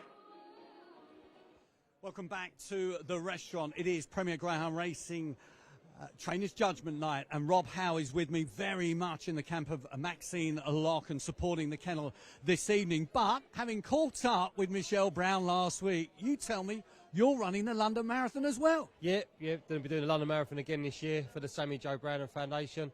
Be my 7th marathon. Aiming to dip under that 3-hour magical barrier. Had a good run last year, but yeah, no, training's going well. Out this morning, done 20 miles. 4 more weeks, so nearly there. What's the obsession? 7 marathons? That's extraordinary. I just think I'm nuts. I enjoy it, it's great, and obviously we raise a lot of money for charity, so the foundation supports children with cancer, so all the money goes there. Obviously, it's a tremendous cause. I actually enjoy it, running. It's a lot of pain and a lot of grit, determination, but ultimately I think we must be nuts to do marathons, but listen, I get a buzz out of it. So such a great cause, and you've been fundraising for this particular charity for such a long while. Tell us a little bit more about it and how we can support it. Yeah, so unfortunately Sammy passed away. She had breast cancer and she was in remission, and sadly it spread to her brain. So yeah, she passed away a few years ago now, and they set up a foundation in her memory. So yeah, it's been going from strength to strength. I mean, the figures are incredible what they've raised. It must be nearly totally $500,000, I would say now, with all the charity work they've done over the last few years. So I just sign up. I just put my name forward every year to help raise money, and we go from there. So we've got a Just Giving page, so we can support through there. The Sammy Joe Brown Foundation page on Just Giving. Yeah, and we're looking to raise, I think there's 25 runners this year for the foundation. So we access about 60,000 that should be raised for the charity this year, just through the marathon alone. So tremendous work, Rob. And you're a passionate greyhound man as well, very much involved with the JR Racing Syndicate. And great news this week, supporting the Maiden Derby at Toaster. Yeah, there was obviously advertised that it might not go ahead, which would have been such a shame because it's been a great comp for the last couple of years leading into the Derby. We was approached, and so we kindly said that we'd help out and sponsor it this year to make sure it goes ahead. I think on and off the track, the Maxine Lock kennel are flying at the moment, so good luck this evening. Yeah, it's doing really, really well. Gavin's over in Ireland tonight. We've got 2 runners at Limerick, so fingers crossed. We get through in that, and say busy night here tonight, and myself, Steve, Jack, Gavin, and everyone in the JR Racing Syndicate, can't be happier at the minute. So it's really, really good. Good luck and keep up the good work, Rob. Keep running. Cheers, Hobbsy. Thank you. I can't believe all these people are running marathons. Are you running one, Joe? No. No? No, great cause. A brilliant cause. Rob is a top man. But I won't be running a marathon anytime soon, that's for sure. I'm sorry, 50. Just hearing the sprint time, 15:89. Yeah, it's a good That's run. pretty quick. It's quicker than what you do. You can't run a marathon. That hammy is gone, and that's still ain't recovered yet. So there's no marathons being run between us two anytime soon here. We'd have to do a relay. Right, we have got our next race coming up. It is race 2 of our Judgment Night this evening. Darryl, who've we got? Well, we got the strongest favourite of the night, Danny, haven't we here? Droopy's Plunge. The money's been on 2-5, 2-7 now for Pat Janssens, who is hoping that he's going to get the maximum 10 points here. As Joe was saying earlier, it could have been the Joker perhaps, but it isn't. But 10 points will do very nicely for Patrick if he can score 7 wins in the last 8 for Droopy's Plunge. That's the form he's in. Untold Panga is a bit of a price for Nathan Hunt at 10-1. Coppice Trophy, very much an Oxford specialist for Kevin Hunt at 25s. Armadale has been backed actually, was 8s earlier, saw 6.5, 13-2, 11-2 at the moment. So Mark Wallace's runner being supported. Clona Dash for Tom Heilbron. Need we say more at 10-1, and Whitewood Lenny for Maxine Lock, who leads the table after one leg at 14s. Can't wait for this to see Droopy's Plunge, 11 from 16 he is so far. Here they come. They're just about to head out on parade, and we'll run through our... Great Keneally cracker, 4 on. To be fair, the form you're in, Joe, you'd I'll get take beat. it. You're going to get beat. No. The form we're in, I'll take a 4-on winner. It might be that just pushes us on to bigger and better things, Danny. Wasn't it your only winner last week was New Destiny at like 1-14? What did I now? Oh, Kavira Yeah, got in the knocked last, into. yeah, got beat. By Toddy's Thunder. Yeah, cheers, Danny. Yeah, I just thought I'd remind you. Anyway, there's Trap 2, Untold Panga. We've got the Coronation Cup 3rd, Essex Vars semi-finalist for Nathan Hunt. Coppice Trophy, first look round here, but is a solid open dog for Kevin Hunt. Yeah, 10 wins, 11 seconds in 49 runs. 50th start tonight. Brilliant way to bring up 50. Has got it all to do. Armadotti is Ashley's nap of the night, so big price here, 11-2, 8 from 14 in Ireland, and he does have the early pace. He's got bags of early pace, this dog, he really has. 28-15, good trial. He's the one, if he's going to put Droopy's Plunge under any pressure, it'll be him. This is Clona Dash, Tom Heilbron looking to go 4 from 4. I think this line's a bit of a magnet for trouble, but he's also quite keen, I think. Yeah, but he's got a lot of pace though as well. 28.60 Newcastle, 28.30 here. Good look, good first look. He's drawn outside Armadotti though, it can be tough. Whitewood Lenny, the sole wide in the field for Maxine Lock and the Slick Racing Club, was the Golden Sprint 5th after trouble. Yeah, interesting to see how he goes here, Whitewood Lane. This might be a bit above, his distance. He's a Romford specialist, 400 metres. I don't think he'll stay. He's got one way of winning this. That's getting off the front.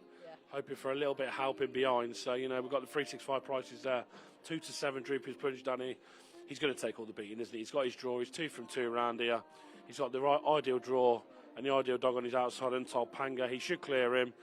My only worry, he can throw in the odd curveball that just catches you out of nowhere and you go, wow, where's that come from? He done it at Hove in the Olympic, didn't he, before Christmas? He done it at Toaster in the Blue Ribbon as well. He can throw in that odd run, but if he gets it right, he wins. Yeah, let's hope he gets it right then for Patrick Janssens and the 3 Tall Men Syndicate. looking to make it 3 from 3 here at the track and double up after beating Vixen's Filofax quite convincingly last week. 2-7. Cannot believe how short he is here. Probably still lightly raced as well, though, isn't he? You know, only 16 runs. Yeah. Here he's still a youngster, really. November 22. He's only just not even 2.5 yet. And look, I wouldn't mind having him. he's an aeroplane, isn't he? You know, when he does it all right, he is as fast as there is. About 28.57 toaster tells you that. He's just doing it on a regular basis for this dog. If he does it right, he'll win. Consistency is key. Daryl, who are you with? Well, I'm with a favourite, which is, not saying a lot really, is it? Troopers Plunge. I'm a little bit surprised that he is quite as short, but then when you dissect all the form, he's, what was you saying, 11 from 16. He's won 7 of the last 8. He's 2 from 2 at Perry Barr, did a 28.06, second fastest time of the year. Last week did a 28.10 back in the autumn. So that's what we're dealing with. And of course, he's got a bundle of early, so in essence, he could be out and he could be gone and it could be all over. And he's 25-1 for the Derby, by the way, going into this Droopers Plunge. That is how highly regarded this greyhound is. 4-1. Armadotti has been really well backed. I wonder if Ashley's on a decent-looking nap here. 8s earlier in the day. That's a solid second choice for Mark Wallace. Wallace even 9-1 about Clona Dash. For your man Tom Heilbron. Has anybody ever had the first 4 winners on a Judgment Night card?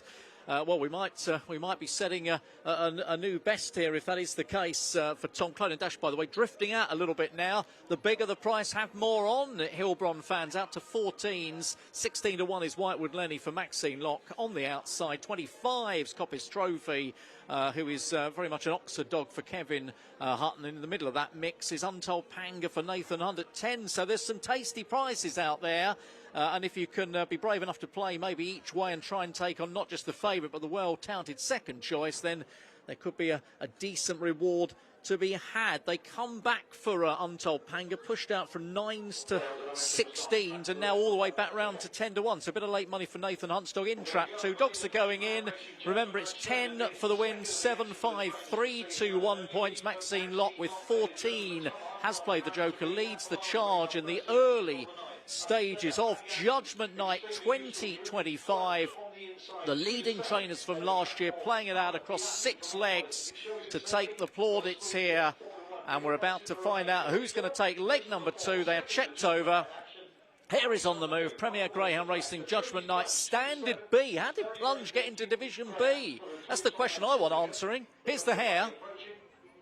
Race away, Droopers Plunge got a lively start, Whitewood Lenny, Clona Dash is pedaling up well, and just a little easy into the bend was Droopers Plunge, who's only 3rd, turning down the far side. Clona Dash goes on by a length from Whitewood Lenny, is pressing hard on the outside. Droopers Plunge trying to pick up again, 2.5 lengths down in 3rd, then comes Armadotti, back to Untold Panga at the rear of the field is Coppice Trophy, race on, Clona Dash leads narrowly, Whitewood Lenny trying to pick up his Droopers Plunge, switching to the far side, Plunge on the far side, laid it down, Plunge got there, oh my goodness me, how did he get there? Beat 5, Clona Dash, trap 4, Armadotti was 3rd. You'll have to sort out the places yourself because I am all Droopers Plunged. Wow, great call from Daryl, but goodness gracious me, what a finish that was, Joe. Oh, what a race. I thought he was going to go 4 from 4. Daryl's very confident.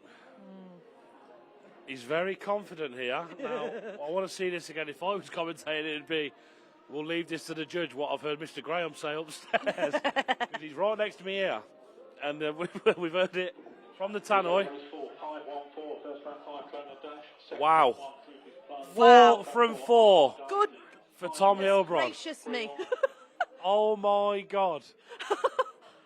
Wow. What is going on, Joe?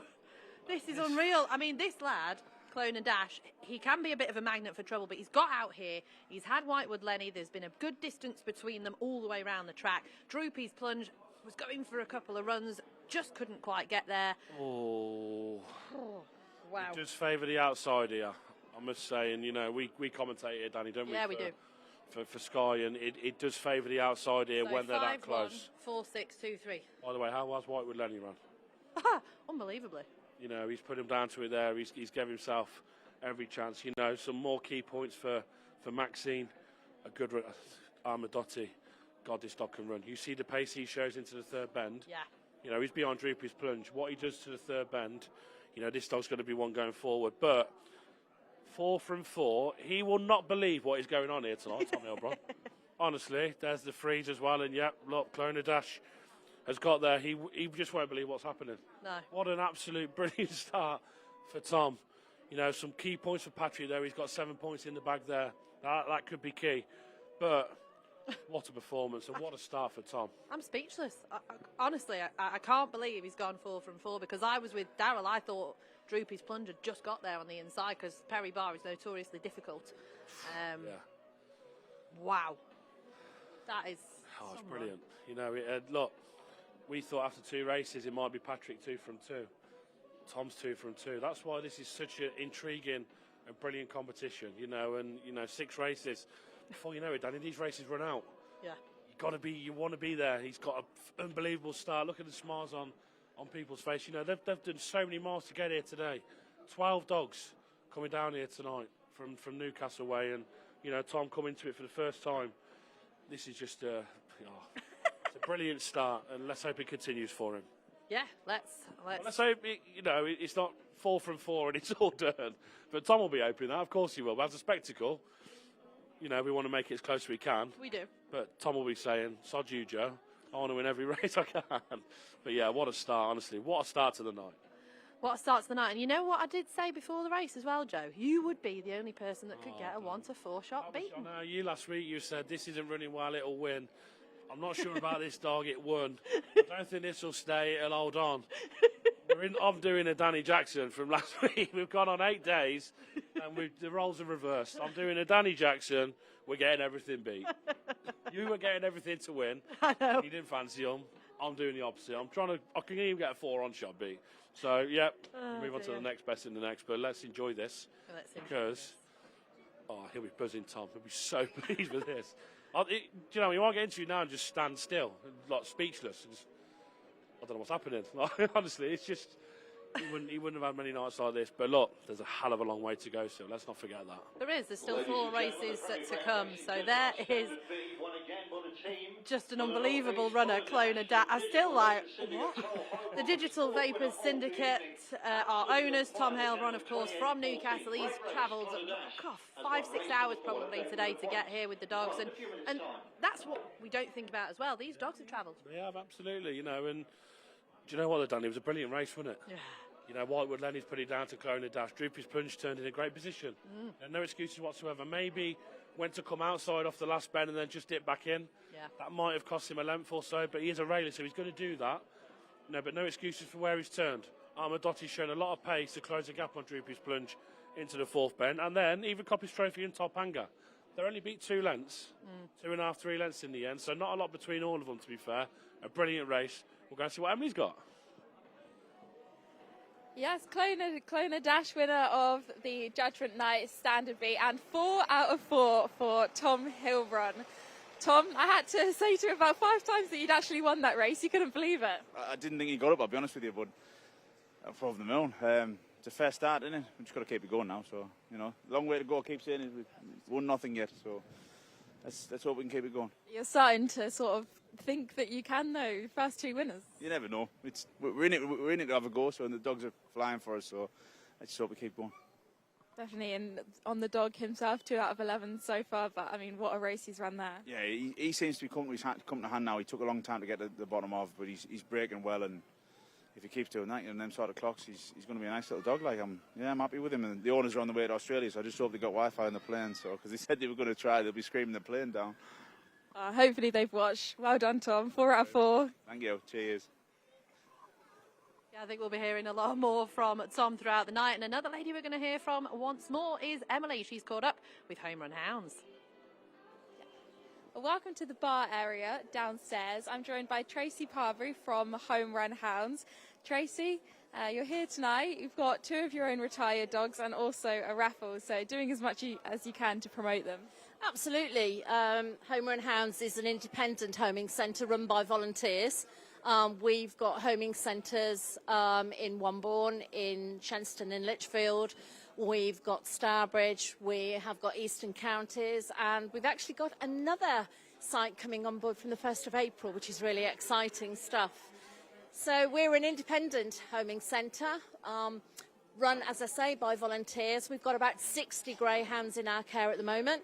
So we work with different homing, different stadiums, Arc, Entain, etc., working with the trainers to get greyhounds that have finished their racing career into our homing centre. And then as volunteers, we work with the dogs to find out more about their personalities, so that when people come along and speak to us, we can match the greyhound with the adopter, which is the most important thing, is getting the right dog with the adopter. And also it gives us an opportunity to find out more about the greyhounds that are in our care and whether they need other help, you know, a little bit more confidence, a little bit more patience. So it's all, you know, a work in progress, but we're very lucky to have a dedicated volunteer set up. So no money that's raised goes to us. We're all volunteers in this, and every penny goes to the greyhounds. I know you have a very steep background in rehoming greyhounds, so you would know better than anyone. Why is it that they make such great pets for people? Do you know, they are so misunderstood as pets. Everybody who we meet seems to say, I bet they need a lot of walking. And we have to explain to them, no, they were built for sprint. They weren't built for endurance. So they make fantastic pets for all ages. We're actually homing greyhounds to barges. We've homed greyhounds to flats. There is nothing to say that a greyhound can't go with young or old. There is no discrimination from us whatsoever. It's about getting to know the breed, and they are perfect, absolutely perfect. We go into nursing homes, we go into schools, dementia units, hospitals, and you'll be surprised how easy these dogs are adapting into that environment, because they just stand there and love to be, love to have their ears cuddled. So what we're trying to get across to people is, you are going to get a pedigree dog for £200. We can trace the lineage all the way back. We have all the paperwork that says it. And these dogs are looked after, you know. There's a lot of stories about, you know, are they, aren't they? All I can say is from our experience, Claire Butler, who is a trustee the same as me, obviously has worked in the racing industry, works in it, and we would not work with these people if we didn't believe that the dogs are okay. And if they're not, then they're reported, which is what we should do. It's all about welfare here. It's all about us all working together to get these dogs in a home. And you've got a few of your own here tonight, and they're perfect examples of how great they are as pets. Oh, well, this is Penny, and then we've got Charlie, and this is Harry. Harry, yeah. So Harry is a beautiful dog who's just retired, and obviously you're doing a lot with him, aren't you, to get him out there? Well, he was one, and he wanted to go around the track. When we brought the greyhounds through, you'd be surprised. They were all legs shaking, and yeah, let me at it, let me at it. So it's true, you know, they love to run. They do love to run. And I think that the important thing for us is to get people to realise that don't look at a pedigree dog. Come and have a look at the greyhound. Find out about them. They are a unique breed, and they are absolutely wonderful. I'm on my 6th and my 7th. And usually once you start homing a greyhound and have a greyhound, you don't move to any other breed. So that's so important. They love their racing and they love their sofas. So thank you, Tracy. It's an absolute pleasure. Yeah, good to hear from Tracy, and yes, important words, of course. Now, my apologies for miscalling the finish of that race. I obviously was convinced Troopers Plunger got there, but no, short head between them, and I feel I've done Tom Heilbron a bit of an injustice for not giving Clone a dash, a moment's glory there, a moment's glory. 28-14, 25-1 for Tom Heilbron, is that right? Troopers Plunge 2-7 favourite, and Armadotti was back in third, and we better start looking at Tom's runner in the next, I guess, Danny. Yes, we better had. He has got Clodcar Rosie in the next, but he are the points after 2 legs of the Premier Greyhound Racing Trainers Judgment Night. Tom Heilbron leading the leaderboard at 20 points. Maxine Locke has already played at the Joker at 17. Patrick Jansen's 9. Mark Wallace 8. Nathan Hunt 7. Kevin Hutton played his Joker as well, which means he's on 3. So we've still got 4 Jokers left. 2 Jokers standing here as well, watching it all unfold. So, yeah, look, a little bit of a break now. The Reflection Cup My next best, Intriguing Iris in 2.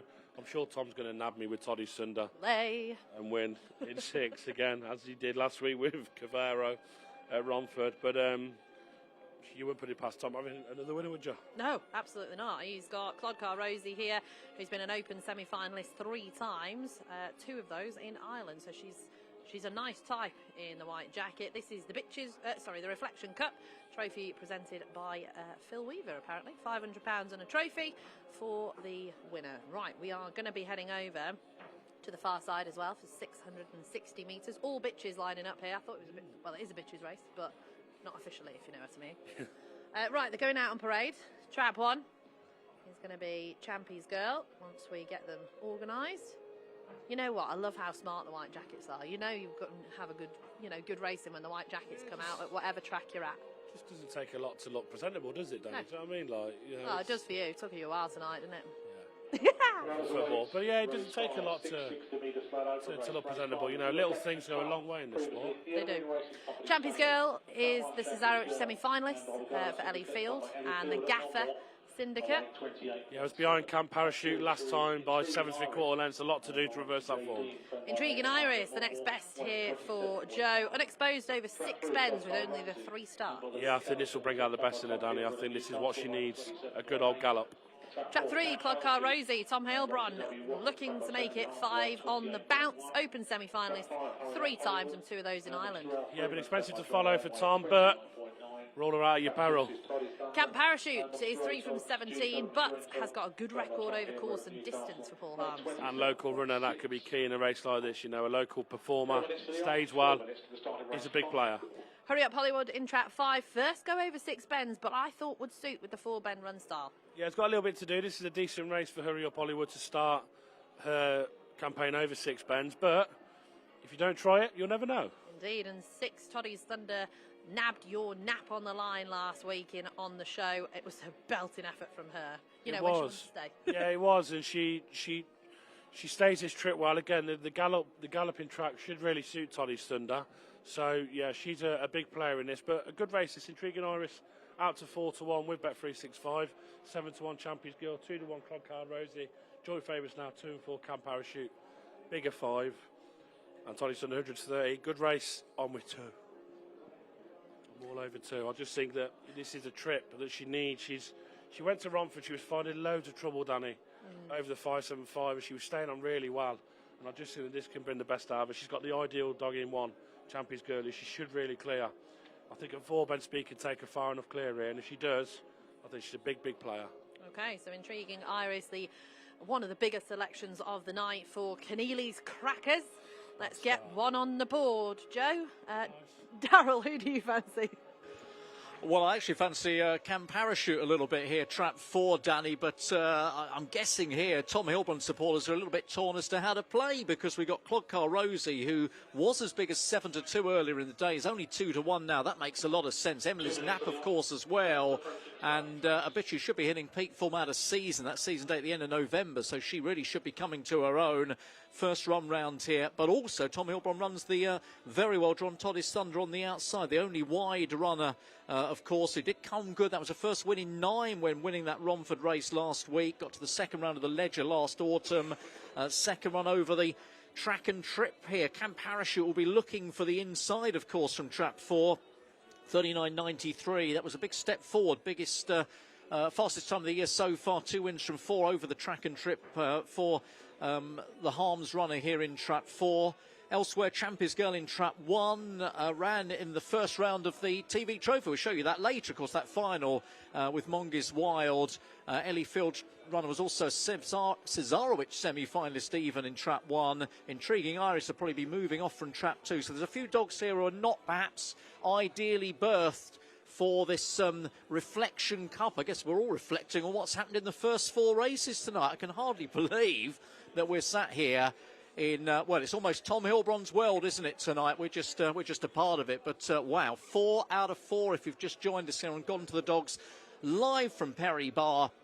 And he is taking this Saturday night and indeed Judgement night by storm at the moment. 20 from 20 points and leads the charge. But we leave, of course, the Judgement night races just for a moment to go for this 6-bend Arena Racing Company Stayers event. There's the Bet365 prices as they go in. Clodcar Rosie at 2-1, 11-4 Camp Parachute, 100-30. There's been bits for Intriguing Iris, 7-2 Toddy's Thunder.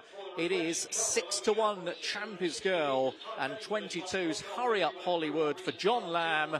Trying to end a losing run. They are all in, locked away. Starter will come and check them over here. A lap and a half for the track over the 6-bend distance at Perry Barr here in the heart of Birmingham. The hare is on the move. Race number 5 on the card. Hope you're enjoying the racing. If you're backing Tom Heilbron dogs, you most certainly must be. Here comes the bunny. And they race away and off they go. One a little slowly away, Champions Girl. Then it's going to be Clodcar Rosie 3. We're just whipped round on the outside. Hurry Up Hollywood goes into second place. Then Camp Parachute third, followed by 2 Intriguing Iris. Past us then with 1 Champions Girl. And at the back, Toddy's Thunder. They are locking horns here, the leaders, as they go down the far side. It's Hurry Up Hollywood then at a big price who just goes on. Clodcar Rosie though. It's bang there, Tom Heilbron. Here comes Intriguing Iris on the outside, picking up for Nathan Hunt. They go towards home. And now Intriguing Iris moves on by 3 or 4 lengths from Camp Parachute 4 in second, then Hurry Up Hollywood down the straight. Intriguing Iris, it's going to be Nathan Hunt who's going to take home this one. Intriguing Iris pulling away, will beat trap 4 Camp Parachute, 1 Champions Girl running on for third. Well, we've got one on the board. Keneally's Crackers, trap 2, Intriguing Iris. It was the next best, to be fair. She's unexposed over 6, but my word, does she want to stay? She's brilliant. That's very impressive, I must say, and a good run. Why haven't I napped her? Oh, yeah. We did next best, but unfortunately the producers have left it off the card and they've just gone with their nap. So I did next best, Intriguing Iris. Just watching her at Romford, etc., Danny, and she's shown so much speed over a trip that just and a track that just wasn't for her. Yeah. Do you know what I mean? She's managed to get loose here, and I think she's really impressive in game. You know, going into the look, she goes to come inside here. Just watch her again at the 3rd and 4th bend now, and then she goes on the outside of them, heading into that 5th bend, and she shows so much speed here. And from here, you know, Clodcar Rosie's got back to the front, but look at her take off down the far side. She's gone on the outside of them. She drove the 5th bend really well, and from there, she was never going to be for catching. So a good performance. Keneally's Crackers are back on. Form is temporary, class is permanent. We keep going. It's a good start. Well, a better, you know, it's a better way to bring the night in. We've got a winner, 130 next best. Good performance from Intriguing Iris and a good performance from Nathan Hunt. You know, he's in this competition tonight. He'll be delighted with her. She's impressive. That was impressive from Intriguing Iris. She has won well. 2-4-1. Camp Parachute second. Champions Girl was third. We'll watch the brilliant exit from the boxes. I mean, love this. Yeah. Oh, the reason we don't have the drone tonight as well, everyone, is because it was very windy. Okay. So just they can't stabilise it obviously in the air, which is the trick. You know, very tricky. I mean, I can't even fly a drone. Every single one I've tried has plummeted to earth quite quick. I wouldn't even try. Like, it just, yeah. I wouldn't want to know what would happen if I tried to fly a drone. So. Tell you what would happen. Yeah. Like your bets. No. Trap 2, Intriguing Iris has won. Well done, Joe. We are off the mark in race number 5. Now they are. Oh, there's one of the. Is that one of the retireds? I think it is. As we take a view of everybody at Perry Barr this evening. Right, we are heading to Hobbsy. Hobbsy, who have you got? Welcome back to the restaurant. I'm with Mike Davis of the NWD partnership. We've had 2 legs, Mike, of the Judgment Night races. Mark Wallace, how do you feel it's gone so far? We weren't expecting too much, and it's probably what we expected. Yeah, 8 points so far. Tom Heilbron's on fire. So we know what happens though in these sorts of things, up and down. It's like a seesaw. So let's hope we can get some winners. Ballymac Liam in the sprint next up. Yeah, Ballymac Liam he's not a sprinter, but he is a sprinter. He's shown all the early at Monmore, so hopeful rather than confident. And the best chance of a Wallace winner, he's gone with Bombay Nutty, albeit I think he fancies Kilmore Dancer and the Lucky Love. Yeah, I think either of those two. I think they're our chances. So we need to leave it all to last. Joker's on Nutty, so we'll give him a go. Hey, you're a winner already because this is the Greyhound Racing UK February Greyhound of the Month, proper heiress after that sensational performance at Monmore. And, of course, he runs tonight in the Kent Plate at Central Park. Yeah, and the runs he did at Monmore, Winter Derby, I think he fully deserved it. And for me, that was the most outstanding race I've seen at Monmore, and I've seen a lot. Tonight, Central Park, if he can double up, we'd be delighted. How do you see that race? I'd love to see a match race with the March and Freddie and see two greyhounds go at it. You know, I love the sport and I love racing, so let's get a race on. We could see that obviously with Greyhound Racing UK, but table toppers and proper heiress, you'd have liked them for the team here. Yeah, people call it our second string, which is not bad second string here. But yeah, they're doing their thing in the Cat 1 down at Central Park, so let's get on them too. Right, good luck with the NWD partnership. Well done, proper heiress, Greyhound of the Month for February.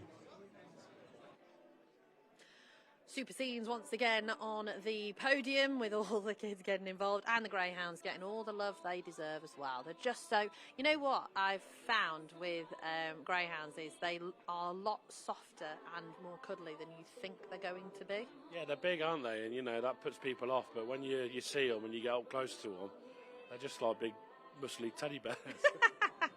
Daryl, result, please. It is a winner for Nathan Hunt. We talked about Tom Heilbron with a van for well. Second busiest trainer of the night, Nathan Hunt. He sent 9 here this evening, so maybe that's the way to go. Send more dogs, get more winners.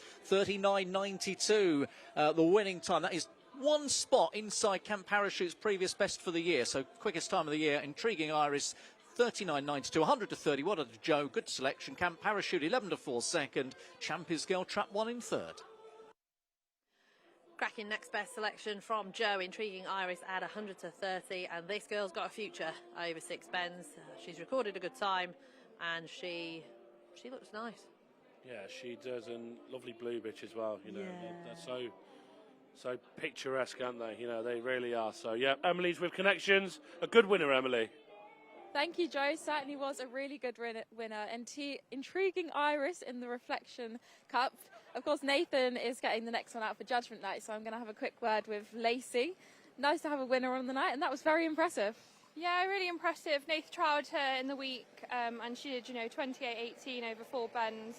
I think when she went round at Toaster, we knew she could sort of stay 6 bends, and, tonight she's just shown what she's capable of doing. She's a lovely little girl, so yeah, nice to have the owner here as well, so happy days. Speak to the owner. Only had 7 runs so far, so it could be a really exciting type for this year. Yes, I mean, she's had very mixed fortunes to date, but very, very pleased. Yeah, she seems to be coming on, so finally. It's been a bit of a wait. She definitely looks like a nice type. And Lacey, in terms of Judgment Night, you obviously still have your joker to come in, Droopy's Fatilla, so you think she's the best chance, but still looking forward, hopefully some winners in the next races. Yeah, I think, Fire, again, owned by Jonathan, and Iris's kennel friend as well. So, I think he ran phenomenal in the They sprint. live together. Yeah, Very happy and you own Fire and Ice as well. I do indeed, yes. Do you rate his chances tonight? I think he could do well, yes. He's You're hoping so? a very good dog, yeah. And the other runners who were in the Golden Sprint have done well tonight, as you saw, so very hopeful, yeah. Definitely, the form's holding up well. Fingers crossed to both of you for the rest of the night. Thank you. Thanks very much. Now, we're not just here at Perry Barr for Trainers Judgment Night. We are also based at Central Park because we've got the Kent Plate coming up, and Sean Reynolds is our man at the track. Welcome back to Central Park Stadium ahead of the Arena Racing Company Kent Plate. We're here with Dan Wallace from the Mark Wallace Kennel. 2 runners in tonight's final and 2 big chances as well. I mean, we'll start off with table toppers, obviously proven credentials, winner of the Blue Ribbon. Thoughts on that one? Yeah, definitely. He's not run so well here. He had a bit of time off after the Blue Ribbon. He ran ever so well there, and then he's just coming back to form really. He ran a little bit flat in the first round, and then I thought he come on a lot last week in the semi-final, and he's had track 3 every round. Preferably he'd like to be 1 or 2, but no, I think he's coming forward every week. He's getting fitter after a little bit of a rest, so if he breaks he could lead the inside too, I think, and if he was to lead round, I think he'd definitely have every chance. He's very strong over 500, so yeah, we're definitely hopeful if he breaks. Yeah. And I think the one that everyone wants to know about is obviously Proper Hi-Res. I think unbeaten in 4 Cat 1 races, favourite, clearly likes the track as well. Definitely, yeah, he seems to take to it really well. He did a really good trial just before the competition, and he's done nothing wrong in the first round in the semi-final, and he had track 1 in both of those. He's got track 4 tonight, but he ran very well out of 4 at Monmouth, so I shouldn't think it'd be too much of a problem, and he's a class dog. he's got early, middle. He stays well. He's, like you say, he seems to like the track. So yeah, we're very hopeful with him. He's a fantastic dog. Is King Jackson a worrying 5 because he's been trapping really quickly of late? Is that a concern at all? Yeah, listen, he's a very good dog. He's got a lot of early pace. It's a great race, to be fair. You know, March on Freddie, he's running really well at the minute. The dogs inside are fantastic dogs as well. It's a really good race. It's a hot race, competitive, and you know, either of them will have to be at their best to win it. So yeah, but we're really looking forward to it. So fantastic. Well, best of luck, Dan, and remember you can watch the race live. 11 minutes 9. It's off for the Arena Racing Company Kent Plate final. Back up to the team at Perry Barr. Thanks to Sean, who is at Central Park and will be able to witness that race live. I'm so jealous. Doing a sterling job as well. He is. Isn't he? Doing a fantastic job. He's a really good guy as well. So yeah, pleased he's on board with us and doing a great job at Central Park. Passionate about the sport and also very good with social media, something I am absolutely pants at. Anyway, we've got our next race coming up shortly. It's race number 6 on the card this evening. We're covering the first 10 here on Gone to the Dogs Live, brought to you by Bet365 this evening. And it's the dash, it's the sprint, it's the quick one of the evening in the Premier Greyhound Racing Judgement Trainers Judgement Night. Daryl, who's racing? Well, these 6 are going, and of course Tom Heilbron was talking about Lynx Maverick, wasn't he, earlier on, kind of suggesting that might be one he fancies. Never sprinted in his life, Lynx Maverick. We know how good he is over 4 bends, so can he make a success with what belated start to his sprinting career? 5-2, a very open-looking race. Romeo Kingpin from the top has won 2 out of 4 sprints.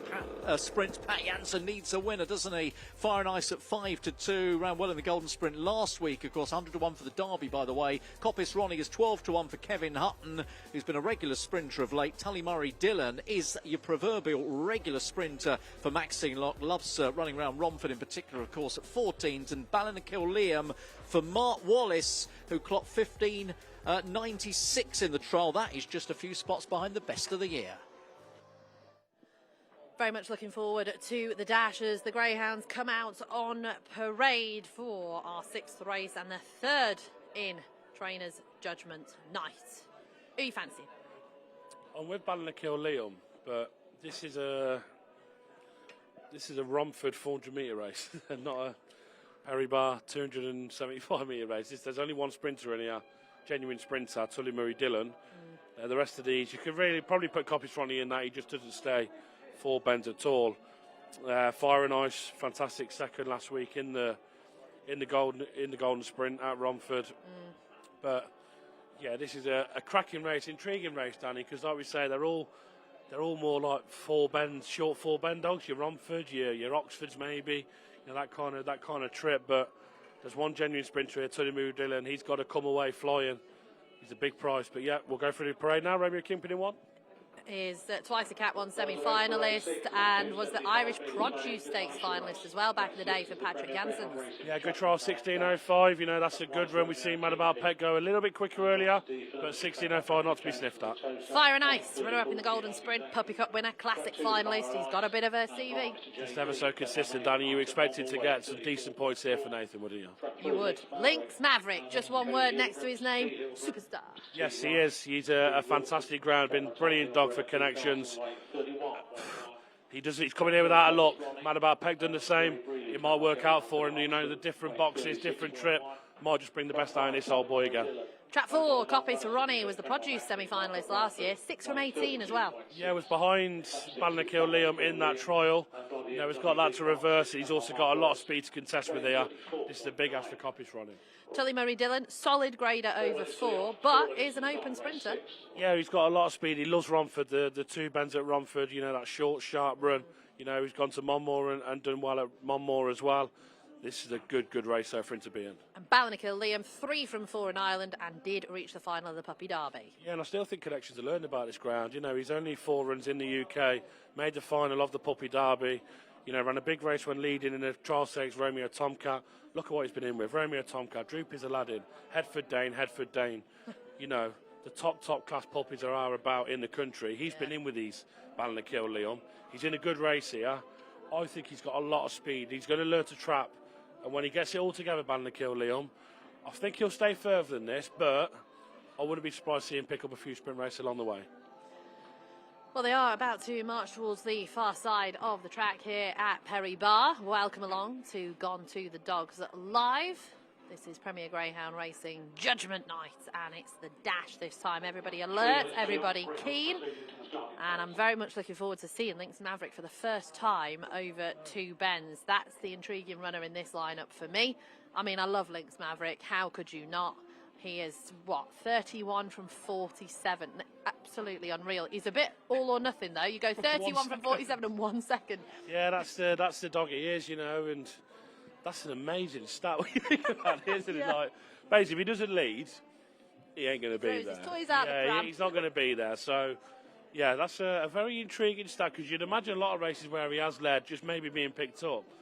No, this dog's, he's got a brain. He goes, sod that. And you know his second? Steel City Cup final. No. Wiki Nad. Yeah. Yeah. Steel City Cup final. Wow. Yeah. So that could have been 32 victories, 0 seconds. Yeah, he's got a brain. Yeah. You know, when he don't lead, he goes, yeah, this ain't for me. This ain't for me tonight. But this trip might be what he needs now. And like we said, Danny, coming here fresh, coming here without a lot of different boxes. Yep. We've seen him go to Romford. It was a good trial. He then didn't follow it up in the race. He went to Sunderland without a look for a little while. 26.72, 4.79 split. He could fly the box here. It would not be a surprise.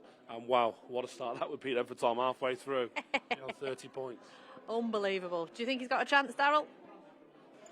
I think he's got a great chance, and we saw, didn't we, mad about Peck, Danny, of course, come out, the 4-bend dog in the earlier sprint and lead, and it was all over, and I wonder if that might happen again here, if Lynx Maverick could get out. I mean, that's almost an injustice, isn't it, to say he's just got that 1 second, because that Steel City Cup was the most amazing race you'll ever see, and there was, a short head between him and Wiki Ned that day, so yes, it's officially a second, but you know, it was such a great race. It could easily have been a dead heat, one of the most memorable races of last year. And they are backing Fire and Ice, who is now down to 15-8. Jonathan Dean will be buzzing, of course, with Fire and Ice, having won with Intriguing Iris and has been round here a couple of times, 15.99.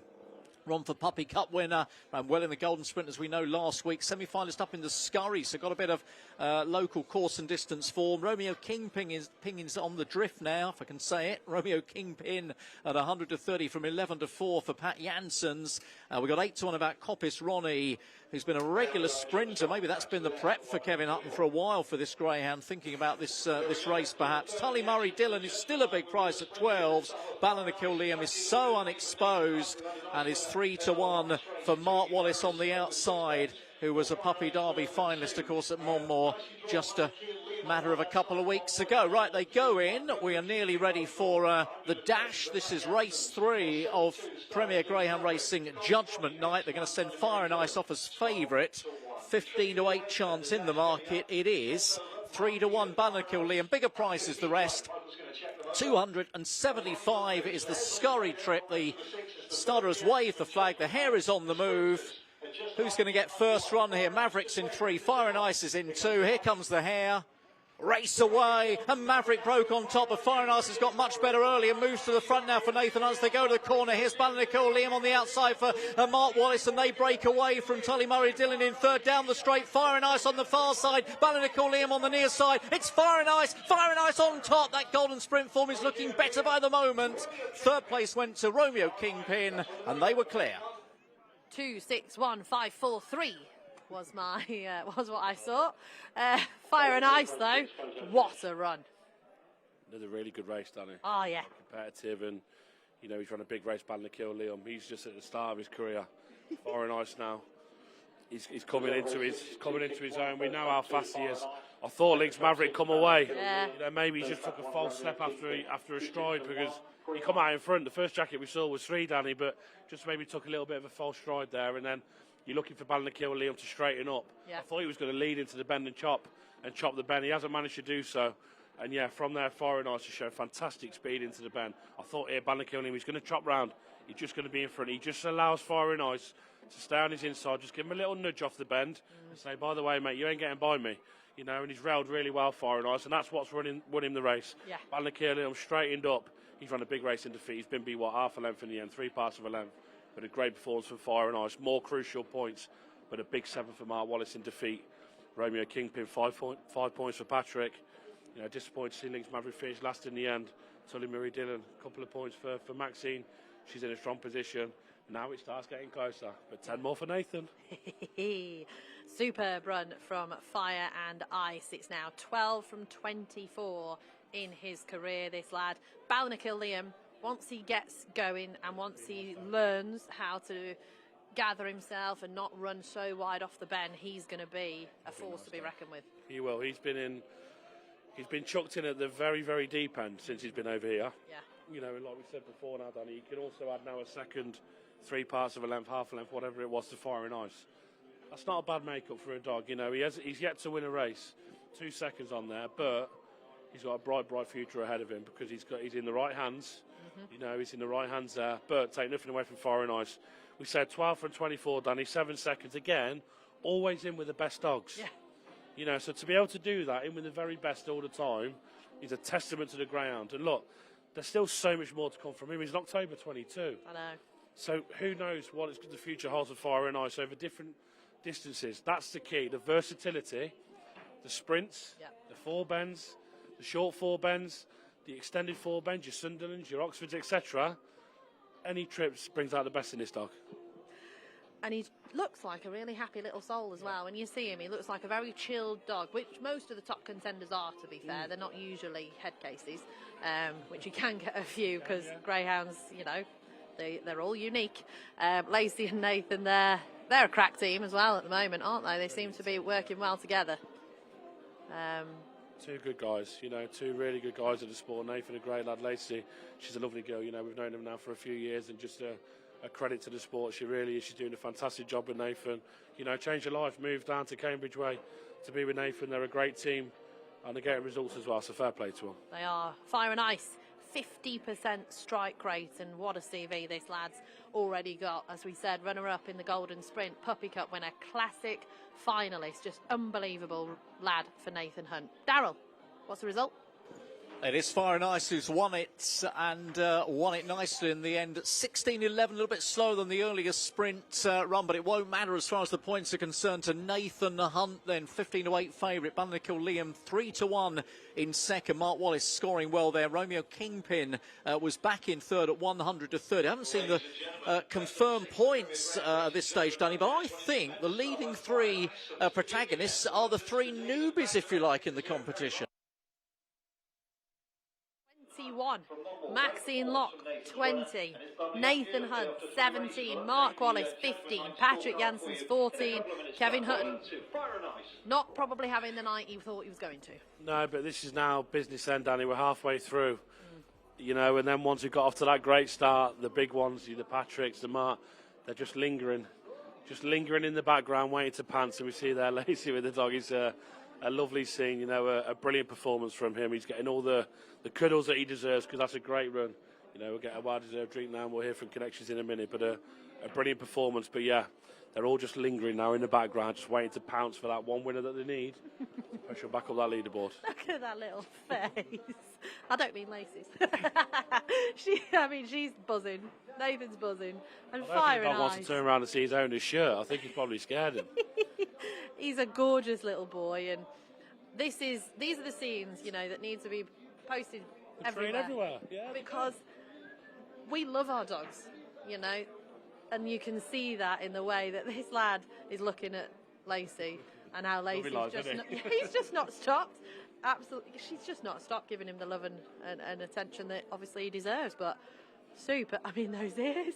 Sorry, I can't get over it. Do you know what? He's done a great job as well, Nathan, because this dog originally with Matt Darnell, of course. So to switch kennel, to settle in, to do what he's done is a fantastic achievement, you know, and to the dog and to Nathan Hunt as well. So let's hear from him with Hobbsy.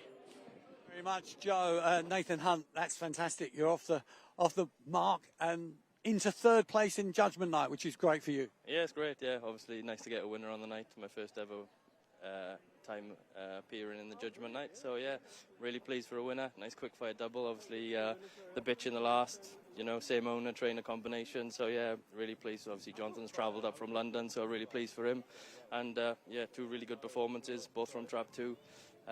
You know, run really well in the Golden Sprint last week. Brought him here for a trial Tuesday and he trialled well. He'd been here in the past as well, got to the Scurry final, so yeah, he's handled it well, got well out of the traps, and showed his class, because he is a classy dog, and you know, we're really privileged to have him, and grateful for Jonathan, obviously, for putting him with us.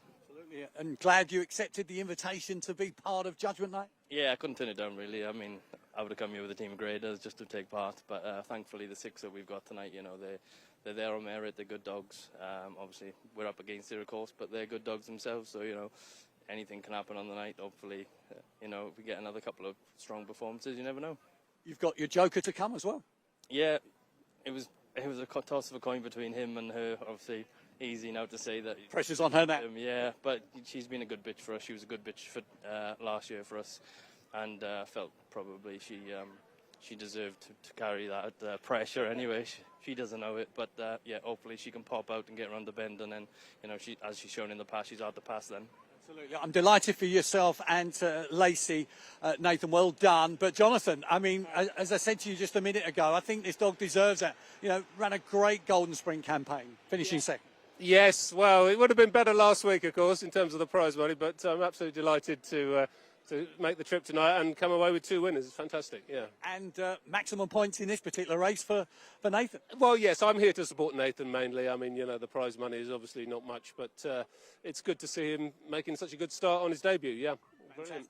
You enjoy, Jonathan. Guys, back to you.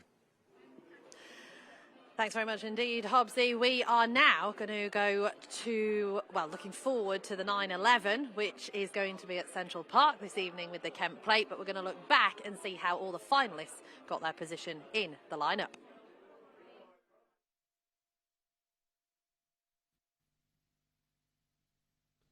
And we're off and racing away, and once again a fast start from King Jackson down the centre's going to lead, and trap 6, the favourite March on Freddy's gone round in second position. It's 5 and 6 out in front. Then comes 2 Scooby the Boss, 1 Gunslinger and 3 Droopy's Pivotal. 5 now pressed and passed by 6 March on Freddy. The odds on Jolly Kicks for home, and he's away here, and it is March on Freddy out in front. What a run again, 6-5-2 in semi-final number 1.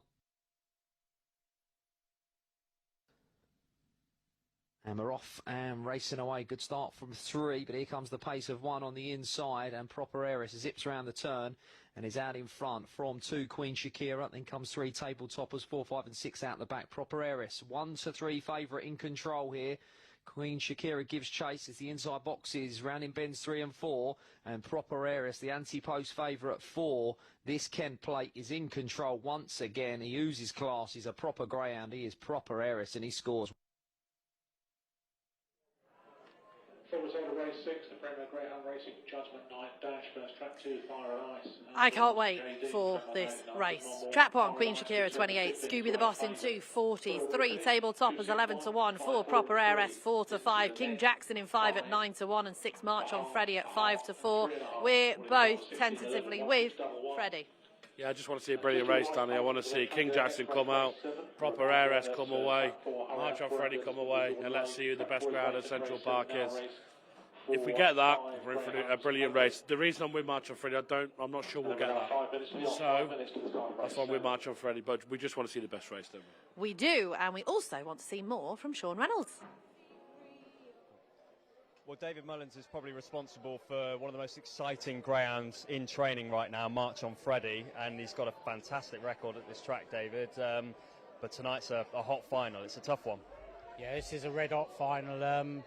You know, this is a type of track he likes the Nottingham, Central Park. They've got long straights, long run to the corner, which he can utilise. We sort of picked the venues that we think will suit him. He's he's got King Jackson on his inside, and we were talking to the Wallace Kennel earlier about his pace. Is that a concern for you at all? And when you look at the draw, and he's going to have to kind of come around him, I guess. Not really. I just take it. You know, what will be. But I'm hoping we can't lead King Jackson. If King Jackson comes away and we come away, I don't think we can lead him at all. So we're hoping that comes out and we can tow round behind it. You know, but it all depends on what the others do as well. But if we can get a clear run throughout the race, I know he'll have a good chance then. You know. And he seems to be just improving all the time. I think his time last week, trials and races included at Central Park, that was his quickest time around here. So presumably he's in top form for tonight. Well, I think he's in good form. Whether he is or not, I don't know. But prior to going over to Ireland, after he won the Puppy Classic, we was trialling him round here, and he was dipping well inside the clock, and he was at the top of his game now. But we laid him off for 2 or 3 months, and he steadily started regaining his form, and he is getting quicker. So, you know, hopefully, you know, there's another good run in him. Well, I think there'll be plenty of people cheering on at home, so best of luck. Thank you very much. Great to hear from Sean Reynolds and Dave Mullins ahead of the Kent Plate, which is just sensational. I cannot wait. However, we are on parade with Amazing Spark there. 3 from 4 in Ireland. Still an unknown quantity, I think, over here. Yeah, interesting runner. You know, this 5-dog race might help Amazing Spark in one for a fantastic kennel, Richard Reese, and very successful owners as well. Trap 2, Longfellow, only 1 run this year. Is he going to be race fit? That's the question. I think he's fit enough to win this. He's a bit of a dropping class for Longfellow, a brilliant greyhound for Team Dartnall. I think he'll win. Magical Lila has had her season, has come back with a decent second. She has a good performance for Phil Barlow, a good second there in the A1. Expect more from her now. She's got a good chance. Moss and Mick has a bit of early pace, this lad. He's got Trap 4 vacant, and he's a maiden in opens, but that could change. He could do. He's got a good draw to work for. As you said, Danny, no Trap 4 will help Moss and Mick. And Trap 6, Brinkley's Louis, the Northern Puppy Derby semi-finalist and the youngest in the field for Tom Heilbron. Tom Heilbron, yep, roll out at your peril. Again, got a good draw out wide. Brinkley's Louis on with Tudor. I thought this was a big dropping class for Longfellow. I think he can make the most of that and go back to winning ways. He's been off the card a while, but I think he can make it 13 victories from 37 starts tonight. Okay, so Longfellow is the one for Joe. Darryl, how did you see this one? I kind of like Magical Lila here, Danny, who has just come back onto the card, been in season 18 weeks after that season date. She ran 3 parts length behind Droopy's Job last time. I think she's got the early. She'll need to avoid Amazing Spark, who's probably going to turn right coming out of Trap 1. Hasn't run in one before, actually, for Richard Reese, Darryl Bear and Jeremy Hayes. So that's a 100-30 chance. Longfellow at 11-8. Plenty of respect, of course. Birmingham Cup finalist here last year. Scurry Cup finalist as well. So runs Perry Barr particularly well. Second in the Pall Mall as well last year. And again, just back on the card after a good 3 months or so away. And get 150-1, by the way, for Longfellow for the Derby for Matt Dartnall and the Horse and Hound 6 syndicate. Moss and Mick in 5. Normally runs from 3 and 4 in graded races for Richie Taverner. It should give Brinkley's Louis a bit of racing room down the outside, who comes here for the first time. The only puppy, albeit only for a few days longer. April 23, well, 28-29 was a decent enough trial behind Untold Ruble last time. So Tom Heilbron looking for what is his 5th winner of the night. Of course, runs Trap 6 here. We've had just the one winning favourite so far. Far and Ice was the first winning favourite, but they are absolutely piling it on. Longfellow here, who's gone very quickly from 11-8 into even money. Of course, prices a lot different to how they were this morning, because Hurry Up Brendan, it was a 3-1 chance and would have been second choice or third choice perhaps earlier in the day. That comes out, market revised, but it is Longfellow, members of the great Leicester Piggott, of course. Even money chance in Trap 2 for Matt Dartnall.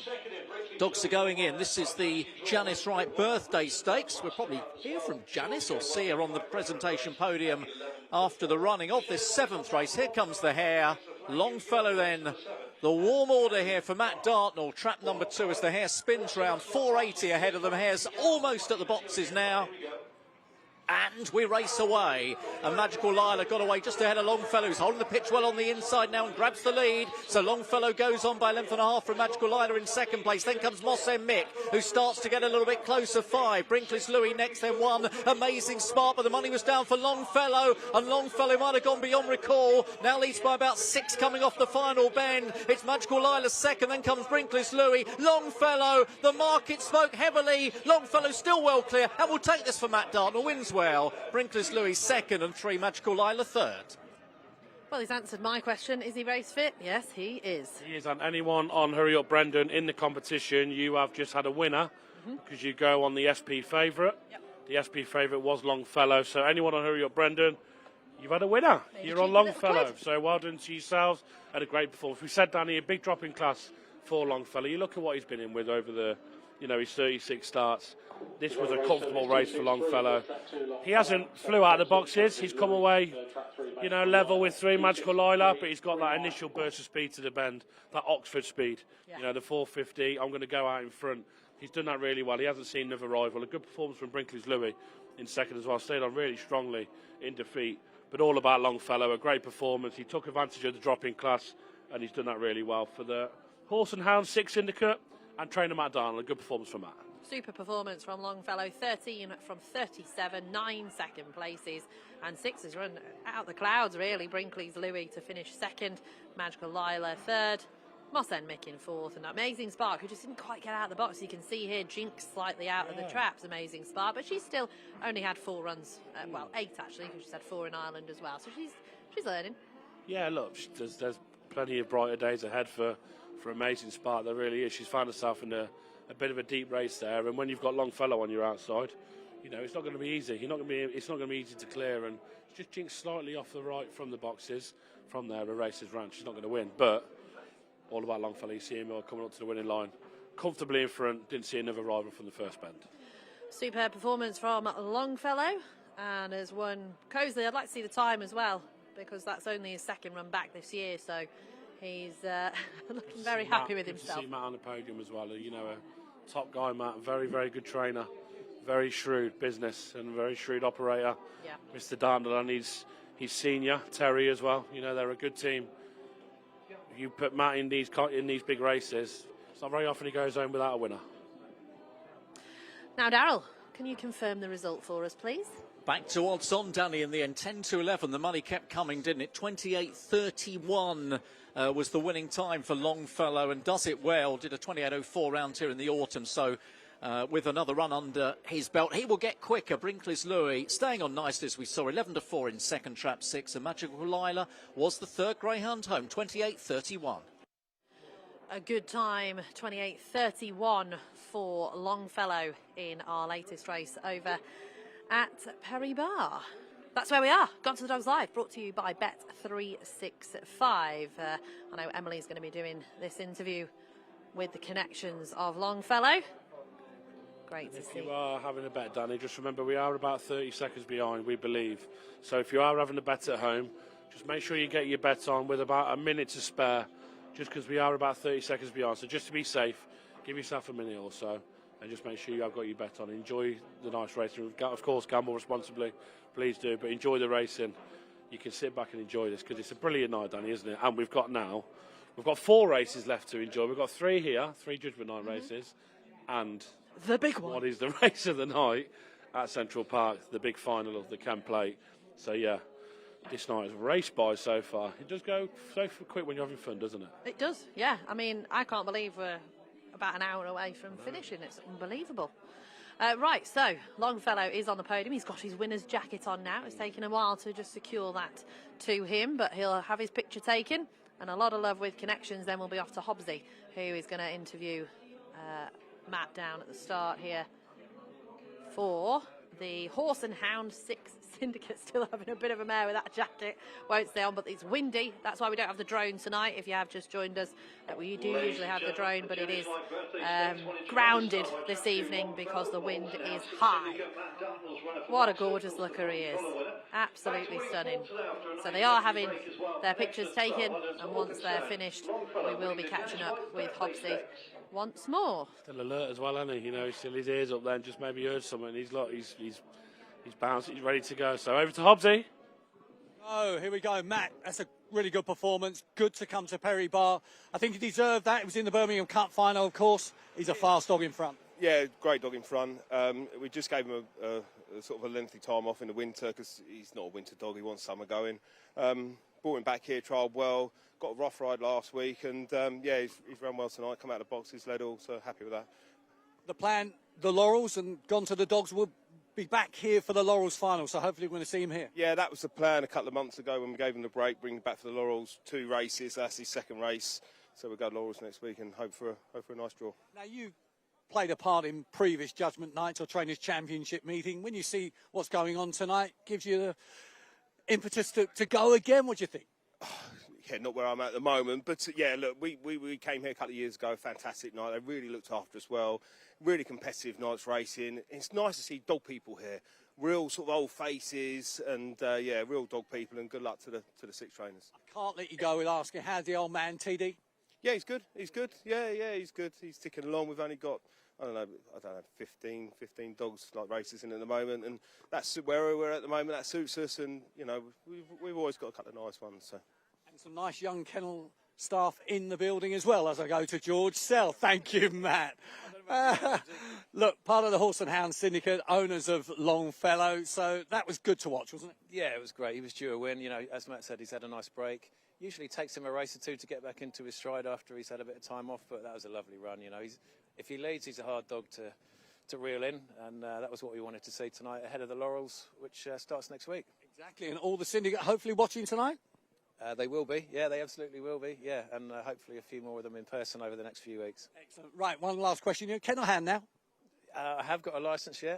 It's you know, it's a smallish team at the Dartnells place now, so if I can chip in and help with Leicester, I will. Top kennel hand, top journalist as well. George Sell, thank you very much and well done with Longfellow. Cracking win there for Longfellow. Now we are going to look back in time. We've got to go back to last week with the TV Trophy final, sponsored by Time Greyhound Nutrition. Trap 1, Mongeys Wild 11-8. 2 was Swift Delta at 40s. Bubbly Inferno, last year's winner, in Trap 3 at 7-1. Ballymac Taylor in 4 at 10-11. Favourite 5 was All Right Gordy at 20s, and 6 was All Right Patricia, also 20-1. But how did it all play out? Full result of race 7. And All Right Patricia smashed off from that one. 6 then leads in the corner over 1 turns bang handy in second. Or 1 tries to poke through on the inside. 6 defends the plastic and 5's got away. All Right Gordy gets an assist from her sister, All Right Patricia. 1 now shakes loose from 6 and 1 massively in play from there. It's teed up for a while. 1 trap 5, All Right Gordy running a screamer. 2 lengths then back to 1. Mongeys Wild travelling like a champion. 5's back to the rails, but 1 very cute as 1 from traps 1, 2, 3 and 4 and 5 in the past. And now said it's showtime. And Mongeys Wild has exploded in front, blow the doors off. 5 no response. 4 lengths then back to 4 Ballymac Taylor. Can't even see the bunny from there. And it's trap 1, Mongeys Wild. 4 from 4 over this trip. As a 6 lengths back to 5. 3 lengths then back to 4. Nothing doing from that one. Gap back to 6. I can't even see the others. And Mongeys Wild a 6-5, 8 to 11 away. Never let a drifter put you off. Why would it? And trap 1 is going to win by train ride. Mongeys Wild wins the TV Trophy. 6 runner Scream, All Right Patricia back in second. And her brother, another Screamer, back in third, All Right Gordy. Absolutely superb run from Mongeys Wild. I mean, great commentator as well. Great commentary. I thought it was really good. Yeah. But Mongeys Wild. Oh, you know what, Danny? This dog could be unbeatable over this trip. I'll tell you why, because he's shown there he doesn't have to lead over that trip. He walked out in the first round and shown loads of speed to win well. He then had a really tough race last Sunday, and when he didn't lead and Ballymac Taylor turned where she did, I thought was race over. She's going to catch up. He blew him away. He absolutely blew him away. Now, there was question marks going into the competition. Will he stay? Yep. Mark Wallace knows what he's doing. You know, he's not going to put a ground in over 942 metres at Toaster if he doesn't think that he'll stay. So, a great performance from Mongeys Wild. And Bubbly Inferno, she's done a shoulder again, so she has been retired. Yes. A brilliant bitch for connections, the Champagne Club Syndicate, and Paul Young, the winner of last year's TV Trophy, of course, at Oxford. But she's been retired, Bubbly Inferno. She'll have a lovely retirement now. Yeah, she's been a cracking bitch for her. She really has. It's a shame to do it in the final, but she made it. She won in the heats.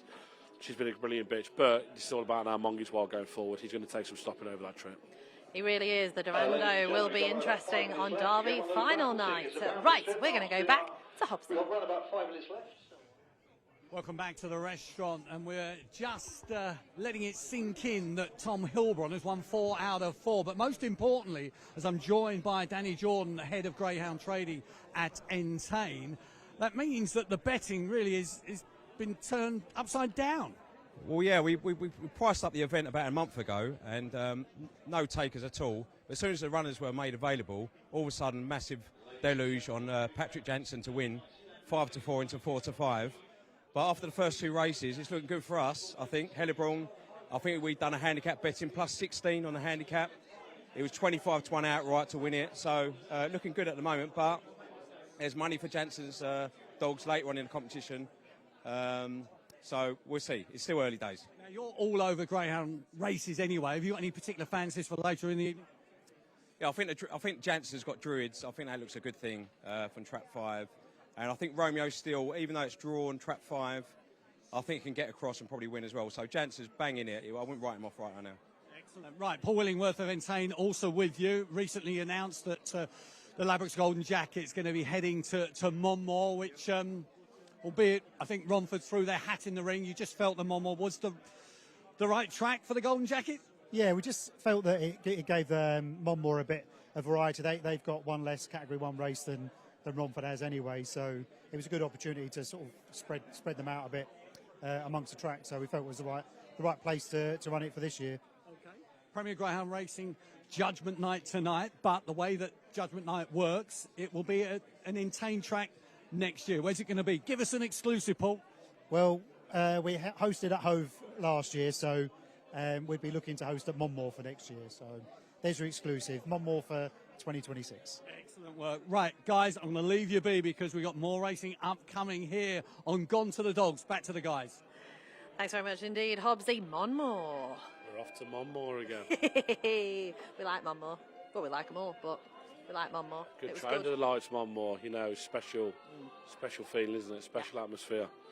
Yeah, look forward to it, but got a year to wait. There's loads of up in between then. If your crackers keep going downhill, you might be Hobbsy stood here. Or Sean. Right, we've got Premier Greyhound Racing Judgement Night. It's the bitches' turn over 480 metres. Trap number 1 is bang on Edith, but I will say we've got a couple of jokers. Druid Sago for Patrick Janssens and Untold Ruble for Tom Heilbron. But this is bang on Edith, 25 to 1 shot. British Breeders' Stakes semi-finalist, and she does have bags of early pace. She does. Not sure she wants trap 1. That would be my only concern. I think she'll move off definitely from trap 1. Untold Ruble, Angel of the North winner, and has had 3 Cat 1 semi-final runs since. Yeah, a very consistent bitch. 14 victories in 25 starts, 3 seconds. As consistent as they come. Beat Brinkley's Louis in the trial. Southfield Poppy in trap 3 was the Produce Stakes winner for Kevin Hutton. Yeah, it was behind Druid Sago last week. Come away 3:46 sectional. Any other week, Danny, that leads. Not when you're in with Druid Sago. Trap 4, Fabulous Sunny, over 40% strike rate this bitch, and she's made 3 Cat 1 finals in her time. Yeah, just a bad draw. She's going to be moving in left. That's going to give Druid Sago a lot of room. Although she's a railer, you know, she ain't going to be edging in as much as Fabulous Sunny. Favourite, Druid Sago. East Anglian Derby, followed by the Oaks Superstar. She's just a cracking bitch, and you know, they're doing the right thing, not joker in Droopy's Plunge. You know, Patrick would have thought about that. Druid Sago, she's just so reliable. I expect her to get the job done. And Droopy's Eunice in trap 6 won her first Cat 1 at the 7th attempt. She made 6 finals last year, and she got the Essex Vars this year. She did, but she has got an absolutely horrendous draw to work from here. Drawn outside, 5 railers. Yeah. Druid Sago in 5. She's not going to be able to clear, but she can be a strong point scorer. Yeah, and the thing is as well, when you're looking at a group of railers, you want to be the bookends for me. If you've got the early, she hasn't probably quite got the early to go with these, unless there's a mistake made from Druid Sago. Fabulous Sonique. Has she then got the early to manoeuvre and get across? Maybe. You know, she doesn't lack early pace. Of course she don't droop his units. We've seen her win competitions and races off the front over 4 bends and 6 bends, so she doesn't lack early speed. She's got Druid Sago on her inside. Yeah. Which is just, you know, it'll be a monumental effort to clear her. Now, I just think she's a good thing. I thought she was even money, 11 to 10 yesterday. I thought that was a really big price. And she's probably the price that she should be, 4 to 6, 8 to 13. She's a cracking bitch. If she comes away, Danny, it's not a trapping ability. It's when she gets going after about 5-10 yards. She just goes. And then that initial burst of speed to the winning line, first time round, then to the bend, is just frightening, isn't it? Yeah. And from there, she puts races to bed. I expect her to do the same tonight. All right, so Druids say go. 2 votes over here. Is Darryl going to add a third? I mean, it makes such a lot of sense, and it's so important, isn't it, for Patrick Janssens, if he is going to win this competition for the second time, that he gets really the maximum with Druid Say Go. Had trap 5, of course, last week when having a couple of these behind Bang on Edith and Southfield Poppy. It probably got the benefit of Fabulous Sonic drawn in 4, who will want to edge across a little bit as well, but it is absolutely vital for Druid Say Go that she's able to get a pitch early doors. She loves this place, of course, the Oaks winner. She has recorded 4 of the 6 fastest times ever, the second fastest time ever. Only Kulavani Shadow has gone quicker in the past than Druid Say Go. But 4-5 chance here. 7-2 Untold Ruble, who's got lots of early. Of course, a joker for Tom Heilbron as well. That would make things interesting. Tom with 21 points. Maxime with 20. Droopy's Eunice down on the outside. And then we've got 17 for Nathan Hunt, 15 Mark Wallace, 14 Pat Janssens, 5 for Kevin Hunt. It's so tight at the top. But with 2 jokers being played here, this could really open things up. This 4th heat of the Premier Greyhound Racing Judgment Night. It is all about the ladies. They are about to go in. 4-5. They're offering a little bit of 4-5 again, the bookmakers now about Druid Say Go. 7-2 Untold Ruble. 7-2 Southfield Poppy, who was much bigger. 11-2 just a minute or two ago. Who got to the second round of the Oaks last year. Won the produce, of course, for Kev Hutton. He would love a 10-pointer to get himself back in the mix, the 4-time winner of this competition. The greyhounds have been loaded. They are about to be checked over 480 metres. It's all about the bitches this time around. Hare is sent on the move, and that break is so important. So many dogs who need to lead or want to be up with a speed. Hare is almost at the traps now. Favoured in 5. Druid Say Go. Here we go. Racing, and off they go, and 3, Southfield Poppy got away. 2 on the far side, Untold Ruble. Druid Say Go's moved into 3rd, just gave a little nudge and got a little nudge. Droopy's Eunice up into 3rd place now, the favourite. Down the far side, then Southfield Poppy. Well back beforehand, leads by 3 lengths now, Untold Ruble. Then Druid Say Go is next, Fabulous Sonic further back. They race towards home, Southfield Poppy still by 3 lengths off the final bend from Untold Ruble. Druid Say Go trying to pick up late, Droopy's Eunice. They go towards the judge. Southfield Poppy is well clear and will take it. 4 Fabulous Sonic second, tight for 3rd, Untold Ruble and Droopy's Eunice. Well, Southfield Poppy, trapped like a good thing, managed to keep everybody else at bay. The Produce Stakes winners just added another cracking race to her CV. Fantastic performance, Danny. Really impressive run from Southfield Poppy. We said about that run with Druid Say Go last week, and she has come out running there, Southfield Poppy. She's flew out the boxes. You know, she's in with good early pace there. Untold Ruble, Druid Say Go coming in. You know, she's blew them away into the corner. You see that. She's absolutely flew out. Yeah. Now, the boxes here, Danny, traps 3 and 4 are the pinging boxes here. Yeah. If you've got an early pace dog, you want to be in 3 and 4 because they come out of these boxes here better than 1, 2, 5 and 6. Of course, times they're going to come out of them traps. But if you've got an early pace dog who traps well, that's where you want to be. And a big result there, 3, 4, 6. There's 2 strong runners staying on strongly. But crucially, Druid Say Go finishing behind Untold Ruble. You know, that was Tom's joker, Untold Ruble. Picked up a few points for him, points for Kevin, but it's worked in the favour of Mark Wallace, got second there. A good performance, Maxine Locke in 3rd. This is going down to the wire. It's not the night that we thought we were going to have. Do you think 6 was 3rd? I think it's been called, has it? 2 3rd. 2 finished Yeah. 3rd. Wow, okay. Sorry. Oh, I thought it was 6. Yeah, I was listening to mine over here. So, yeah, 2 as 3rd. Wow. Even more points for Tom. 3, 4, 2, 6, 5, 1 is the order. Southfield Poppy for Mr. Gilbert and Kevin Hutton have taken the 4th leg. So that's the difference, though, Danny. He's finished 3rd there, Tom. That's the difference. Another 4 points. Yeah. Finishing 4th and getting 3, or getting 6. He's now finished 3rd. He's got 10 points for that. Yeah. So that's the difference. That 4 points could be so key in 2 races' time. Superb shots once again here on Gone to the Dogs Live, and there is Southfield Poppy, 11 from 24. Oh, brilliant. And 9 seconds as well. That is an unbelievable stat. She's out, Danny. Oh, well, yeah. Look at the breeder. Droopy, Sydney, Forest, Natalie. Produce Stakes winner. She's delighted for Kevin. You know, 'cause he's had a tough time of it so far in this competition, or tonight in the Judgment Night. So he'll be thrilled that he's got a winner. He probably come here, Kevin, thinking that it's going to be a difficult night. But you know, if you can have that winner, it makes it that little bit sweeter. And 1 out of Forest Natalie as well. one of his own, Southfield Poppy, a brilliant performance. And to reverse that form with Drew Sago, and she was in 3 last week, 3:46 sectional, Danny. 2-3 years ago, Perry Barr leads nearly every single race you're in. Yeah. Nowadays, you've got to be clocking 3:37s.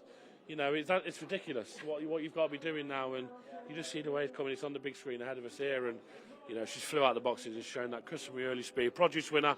She knows how to win on the big nights. She really does. Southfield Poppy, Kevin Hutton with a winner on Trainers Judgment Night, and the kids are assembled. And Jock taking his time on parade. He's on the phone to whoever he is and saying, I told you she'd win. I told you she'd reverse the form. And a top man is Jock. You know, he'll be delighted with that, and a great performance, and you know, a massive part of Kevin's team. He does all the driving, all the miles, and a brilliant performance. Darryl, full result, please. Well, here's the full result, and this has had a big impact, hasn't it, on the championship standings. But well done to Kevin Hutton, 4 times winner of this competition. He brings himself back into play, at least gives himself a chance anyway. Southfield Poppy 7-2, 28:17 was the winning time. Fabulous Sonic in second place at 12-1, scoring nicely for Mark Wallace. And Untold Ruble was third. It was 3:42. Decent time as well, 28:17 here this evening. That is brilliant. Absolutely brilliant. I love the fact that we've got all the kids. Yeah, it's exactly what you want to see. You know, it's brilliant when, like we said, you get these kids in. Once you're in this sport, Danny, you can't get it. out. You can't leave it. Honestly, it's just then in your blood. It's, you know, we all coming from a young age. Obviously, you were William Hill, and you know, probably what mid-20s, I'd say, when you got into it. And you know, I've been doing this now for a long time, running at Hall Green. You know, chasing the greyhounds from the first and second bend at All Green when we were youngsters, me, Ryan and Molly, and you know, once you're in it, it's so hard to get out of it. Them little Sky nights that you used to watch at home when we were kids with my dad and my mum, just watching Sky Sports racing. You know, them little just snippets that bring you to where we are now. That's what we need these kids to be doing. We really, really do. Right, Darryl, I think we've got a points update. Yeah, this is important now, isn't it? We're getting to the serious stuff now. 2 legs to go. So Tom Heilbron there with 31 points. He played his joker. He got 30. Gets 10 points. He'll be happy enough, I guess, with that. Maxine Locke is on 23, the early leader. Mark Wallace is now beginning to creep into this, and he's still got a joker to play, remember, on 22. Patrick Janssens needs a winner, and he needs one quickly on 18. Nathan Hunt on 18, and Kevin Hutton, who's just played his joker there, is back in the reckoning on 15. Now we are going to take a slight departure from Perry Barr because we've got one of the best races of the year coming up at Central Park. I cannot wait for this. Yeah, this is just... When the competition started, Danny, 24 dogs went to post, and we were desperate for March on Friday for Proper Heiress to be in the final. Yeah. Were we desperate for Proper Heiress to be in 4? He done it at Monmore. Yeah, he has. He knows how to do it from this box.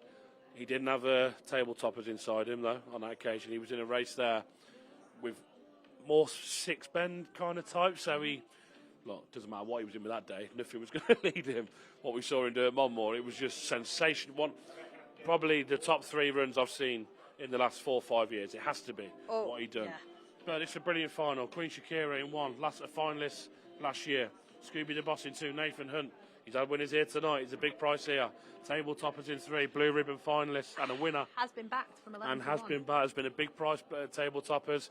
He's either right side of Proper Heiress. He knows how to win competitions. He does. Done it in January at Toast in the blue ribbon. Proper Heiress. Need we say any more about this ground? And multiple category 1 winner. King Jackson, they're flying the ointment here. Expect him to lead. Then it's what happens in behind. He'll need a little bit of trouble in behind to go clear. But you got King Jackson in 5 here, 7-1, a little bit of money for him. And of course, Irish Derby semi-finalist, Poppy Classic winner, March on Friday in 6. What a race. This is a sensational race, and we're now joint favourites, 5-4. I'm not surprised. I'm not surprised at all. No, I'm not. I mean, Proper Heiress and March on Friday. If he comes out Proper Heiress like he did at Monmore, it's game over. But table toppers, I remember interviewing Mark Wallace on GBGB Awards night, and I said to him, I think we know who it is, but who's your best Derby dog? He said table Horses for courses. And thank you very much to TRP as well for allowing us to use their pictures for this race tonight. Again, just add something different to the show, Danny. We said, I tweeted earlier, we've got a little treat for people. This is the treat, and there isn't a better treat out there. I don't care what you say, there is not a better treat for a greyhound fan than watching this final, Proper Heiress, March on Freddie, going toe-to-toe. 4 other fantastic finalists who all deserve to be there. Queen Shakira was 33-1 this morning, 14-1. And Mr. Jonathan Hobbs, who I can see here, put up Queen Shakira as 33-1. She's now 14-1, trying to go better than last year when making the final. Scooby the Boss 33s, Tabletoppers 9, 5-4 joint favourites, 12-1 Queen Shakira, more money for 1 on the inside. Hobbs is on his phone here, I can see him tapping away at that 33s into 12s. But what a race this is, and yep, bring it on. Darryl, this is an absolute belter. Well, we're giving you a treat tonight, and what a treat it is. This Arena Racing Company Kent Plate final, won in 2023 by From Post to Pillar, won last year by Queen Joni from King Memphis for the McNairs. They, of course, have Queen Shakira here. That will be an amazing hat-trick, and King Jackson as well for the Kennel. But it is pretty much all eyes on Proper Heiress, who was so good in that Winter Derby. It was over in a flash, of course, and March on Freddie, who's got better and better with every run round. He has won 10 of the last 11. He has contested on these shores. Irish Derby semi-finalist. Well, here comes the bunny, the Arena Racing Company Kent Plate final over the 4 bends, here at the traps, Central Park. Racing away they go. Lovely pace up. Proper Heiress might just clear as they go to the bend. King Jackson is going to turn second. Back in the field is March on Freddie, takes a nudge as well. And it's Proper Heiress who goes a length and a half clear. King Jackson trying to pick up March on Freddie, but 6 lengths away. Long way back to Queen Shakira, Scooby the Boss and Tabletoppers. Proper Heiress about to bound to the last turn. Leads by 4 lengths from King Jackson. March on Freddie trying to stay on for second, but Proper Heiress is going to take another big one. Proper Heiress scores and bounds clear. Beats into second March on Freddie, and King Jackson was third. Well, I think it was all over at Leeds Rise, because this lad, apparently, Joe, loves to trap from 4. He's just... look at this. Danny's he's been out trapped by the inside too. Yeah. But he's burst the speed to the bend. Look. Horses for courses, dogs for tracks, Tabletoppers, different beast at Toaster. Proper Heiress. This dog does it everywhere. Yeah. Hove, Monmore, Toaster, Central Park, all them big galloping tracks, all the fast tracks, the speedsters. What time's he put up here? You know, what a run for March on Freddie in defeat to get as close as he has. He found a lot of trouble. Once this dog leads at the bend, that is race over. And what a performance. He's soon becoming the best dog in this country. Yeah. He really is. Well, he is now. You know, you've got Wicky Neds who's coming back on the card. We've got Proper Heiress now doing what he's doing. Brilliant performance and a great performance from the MWD partnership. And he's just getting better and better. Match race, Wicky Ned, Proper Heiress. Stick March on Freddie in there as well, make it a 3-way. 3-way. He has that dimension from the... Challenge accept. He adds that dimension, the off the speed. Ah. But will we see him all in the juvenile? Ah, who knows? Who knows? I'm excited. What a race. I mean, thank you once again to TRP, the racing partnership, for allowing us to show what was another sensational performance from Proper Heiress this evening at Central Park. He's just taken the Kent Plate. There's no limit to this lad's ability. I already can't wait to see him again. Right. Now, stayers races. And breathe. And come back down to earth. The 660 metres ahead of the Mia for race 9. This is our penultimate race of the day on Gone to the Dogs Live. We are covering the first 10, obviously ending with the final race on Trainers Judgement Night. So, this is going to be a cracker. We've got some... Good race, Danny. Jokers. A couple of jokers, so I'll just go through the jokers. We've got Mark Wallace with Bombay Nutty, who I just think could be anything over 6 still. And Drupi's Flotilla for Nathan Hunt. He is with Trap 3. Drupi's Flotilla. Now, we are about to go on parade for the Premier Greyhound Racing Judgement Night stayers, prices and the show brought to you by Bet365 this evening. And there is Brett and Molly, twice a Cat 1 finalist over 6. This is Zarowich and the Ballyregan Bob and George Curtis Memorial. Yeah, she's a fantastic, fantastic bitch. She's got a good draw here. can she use that short run to the bend and that trapping ability that she can show to her advantage? She's going to have to, because we're going to come to the rest in a minute, but there's some trappy types in here. But your next one is an out-and-out stayer. Certainly is. Hopey into third in the George Curtis and Ballyregan Bob Memorial, and twice a St Ledger semi-finalist. Yeah, she's a brilliant bitch, Hopey. And again, she'll be looking to pick some points up for Kevin staying on. You know, when some of the others might be beat, she'll be staying stronger than anything. That could get her some points. Droopy's Flotilla, Cesarewicz third, second in the George Curtis Ballyregan Bob, Kent St Ledger fifth. Just superb, this dog. Yeah, just see how she comes back from that marathon trip. It was a demanding run for her, leading to the 7th bend, being beat 10 3/4 lengths. Shows that she didn't quite stay, but she's very trappy. Bombay Nutty still could be anything over 6 for Mark Wallace. Yes, and the kennel vote was to give him the Joker card tonight. He's got that weight on his shoulders. He's going to have to get some big points to mark here. Track 5, Ballymac Sargi, only been beaten once over 6 bends. Has only been beaten once. This is a different ball game, though. From what you're running against at Sunderland, you know, at Newcastle, you're now in at the deep end. And this girl stays all day, but I think we'll find it tough. She lacks that middle pace, Danny. We've seen her run at Romford, and I've put her up a couple of times, big prices. She's trappy, she lacks that pace, she stays on, but it's okay staying on against some of them. You're in here with Brett and Molly, Opie, Flotilla, Bombay Nutty, Ballymac Sargi. This is a tough ask, a tough ask for Maxine Lott, but can she pick up some points for Maxine, who's still in the mix? Yeah. Still got a chance here. I mean, Ballymac Sargi, he just needs to kind of get in the first 3 for Tom to be potentially unbeatable. It's going to be, this is belting. I love this night. How many points is he clear? Is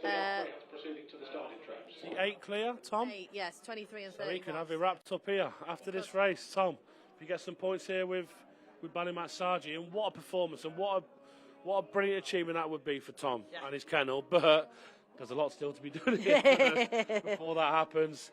You know, and this is a cracking race, it really is. So with 2 races to go on the show, I'll just give you an update on the tipping comp. Tony Locke, 31.91. Nicola Keneally, 30.75. Jason Boothby's got a bit of work to do, 21.75. Maria Williams, £20.88. The top 5, well, we've got Joe Hingley, Katie Sullivan and Stephen McPhillips, all on 19.91. So... Also, Danny, while we've got a little bit of time, mentioning the juvenile. The juvenile has been sponsored by Time. They are back. Time Ground Nutrition for more. They sponsored the recent TV trophy. They did. They're back for the juvenile. Entries close on the 9th of April. The race has been moved back a week to the 20th to go in line with the Maiden Derby.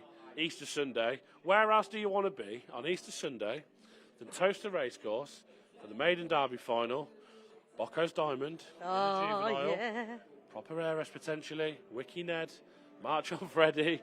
There's nowhere else in the world to be than being at Toaster on Easter Sunday. Maiden Derby final, juvenile. We've got the Gymcraft final as well that day. So if you're not at Toaster, get to Sheffield.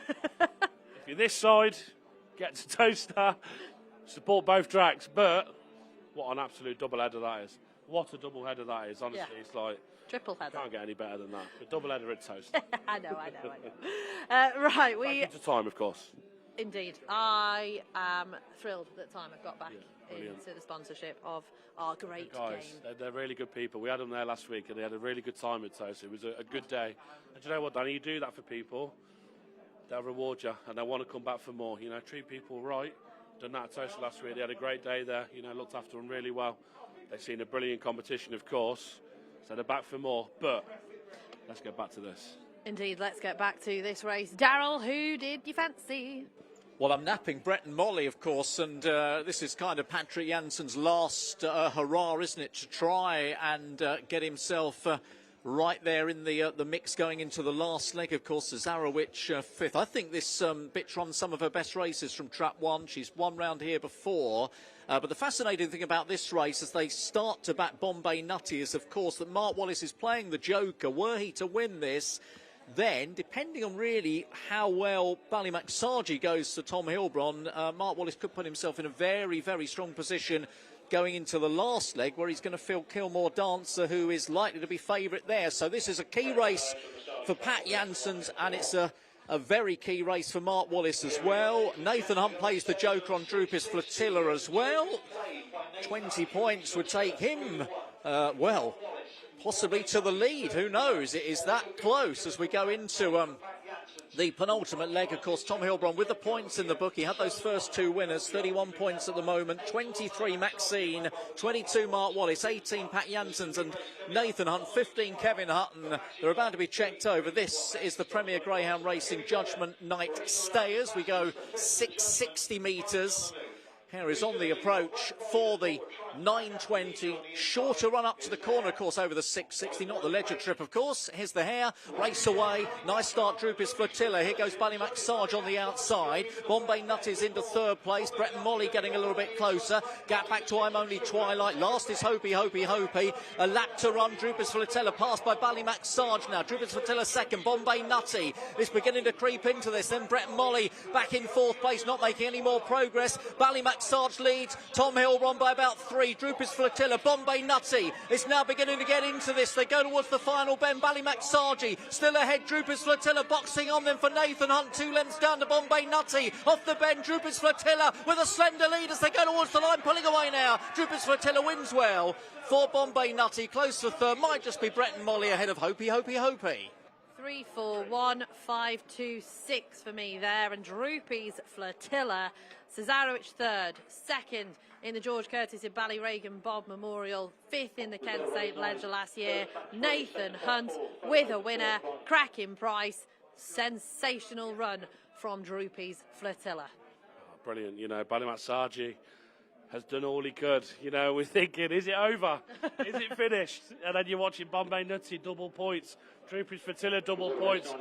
That has made this so open. Bombay Nutty with 14 points there for Team Wallace, 20 points there for Nathan Hunt, back in the mix. You know, this is going right to the wire. It's brilliant. One more race to go. That's brilliant, Danny. This is what we love. This is why we love the sport. You know, nights like this are exactly what it's all about. You know, Ballymac Sarge thinking here, has she done enough? Droopy's Flotilla, we questioned whether we'd see the best of her after that demanding run at Toaster. We have. You know, she's very game. She's trappy. She's been past. She's come back for more. But crucially now, what's finished where? Bombay Nutty's got up for second. Brett and Molly in third, we believe. Has 5 managed to hold on? 3, 4, 1, 2, 5, 6. 2, 5. So, yeah, you know, 2 points there for Tom. That has changed things massively going into this last race. And a brilliant performance from Droopy's Flotilla. Nathan was right, you know, he had the 2 there. He said that we could have jokered Fire and Ice, Droopy's Flotilla. It's worked out well for him. He was going to do Fire and Ice, they've changed to Droopy's Flotilla. He said she deserves the weight of that on her shoulders. He's absolutely right, because she's able to deal with that pressure, and she's run really, really well to win that race there. Superb effort from this bitch. 13 wins from 50 starts. Absolutely sensational from Droopy's Flotilla. Like I say, 3, 4, 1, 2, 5, 6. The result, and I mean, she's just in full flight here. Superb run, and she's come to the rails as well. You know, she's been in box 3. It's probably not been her favoured box either, and she's absolutely smashed it. She has. Bombay Nutty's just got to maybe learn just to trap a little bit better over these trips, Danny. He's got all that speed, hasn't he? But you can't be giving Droopy's Flotilla a start. So, Daryl, over to you. Here's the result then. Joe Droopy's Flotilla has won 39.62. Very much the fastest time of the year. In fact, that is, I believe, the second quickest time ever over this course and distance. And it was the perfect joker played in the penultimate heat by Nathan Hunt. 3-1 the winner. Bombay Nutty 15-8 was second. Giving Mark Wallace, of course, a double score as well with his joker. 2 great jokers. And back in third, Brett and Molly trapped 1 at 13-8. Super run from Droopy's Flotilla, and it will have changed the leaderboard. So we will see, well, we'll hear from Lacey and Nathan shortly as Droopy's Flotilla gets her racing jacket, winner's jacket on. She's already got a racing one on. Well, that's Lacey all over that, isn't it? The undercoat there. That pink jacket with Droopy's Flotilla. She deserves it. What a performance from her. And that has opened this competition up so much. Can't wait to see the points on the leaderboard, because I can't keep it track. I'm excited with the night anyway. Never mind trying to figure out what's going on in there as well. It's just full of air at the minute while we just enjoy at the minute. These raids. Yeah, most of the time. But thank you very much for that. But yeah, there they are, connections. Nathan will be absolutely delighted with that. You know what? And that's why this, like we say, this night so special. You might have 1 or 2 races where you might be 5th, 6th. You get 2 winners, you get that joker in, before you know it, you're on 35, 40 points. You know, and then all of a sudden, back on, and there's going to be, we're waiting for the results to come through still, and with one race to go, this race is going to be so key. No jokers in here, Danny, so it is what it is now. You've got 10 all the way down to 1, so places are going to be so key here. But over to Emily, who's going to be with some delighted connections, and back in the mix, Emily. Connections are most certainly delighted. Drupis Fatilla, a really, really good winner of the Judgment Night Stayers, and all importantly, a joker as well. We'll go to Lacey first. Lacey, you are buzzing. You said to me, especially when they're your baby. Yeah, she's my absolute baby. I hope we won't let Nathan hear, but to take her home. So, you know, she's something special. She was very frustrating at the start of her career. You know, lots of seconds on her card. But what he's done with her is really good, and you know, to have a winner, especially on Judgment Night, you know, she was really unlucky against you at Hove, but you know, she's an absolute little angel, and we all love her. She certainly is. We'll get a word with Nathan as well. Nathan, your joker, plan worked. Yeah, she deserved it really. She was our star from last year, so yeah, I had every faith in her. Thought she'd crack out, which she did, but to be fair to Tom's dog, just showed a little bit more pace around the bends. But she just hugs the rail. She's so tight to the rail. She takes ground out with them on the bends, and we know how well she stays. And fair play, she was really gutsy tonight. She really wanted it, so really pleased for her more than anything. You were a late call-in for the Judgment Night as well, but you've had 2 winners, including your joker. So you're, whatever the result, you're pleased with how it's gone. Yeah, delighted. You know, the dogs have run extremely well. Really done us proud so far. Obviously, we've got one left. But yeah, we've had a great night. I have to thank Barr, really. They put on a good show, and yeah, really proud to take part, and hopefully we'll be back next year anyway. We're trying our best to be here again. And a quick word on Clonus Sand. He's got a very, very good record in his career so far. Can he do it for you?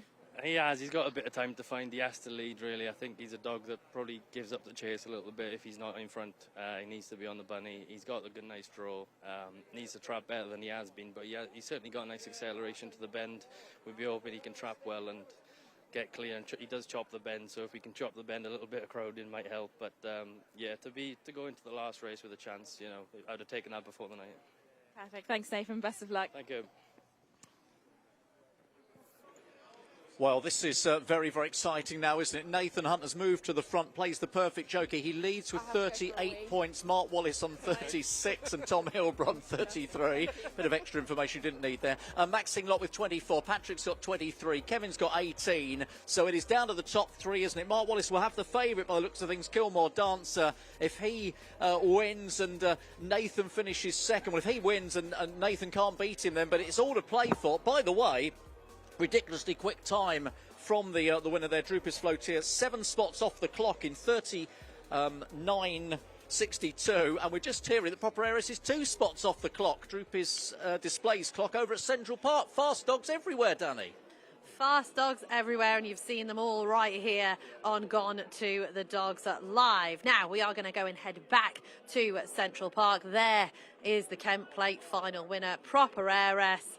And smiles all round, because this lad is absolutely, what a machine. Some of our staff, Matt Newman, Graham Banscale, they're all there to support Ground Racing UK. And yeah, a brilliant performance, 2 spots off the clock, as Darryl just said there, Danny. 28.47.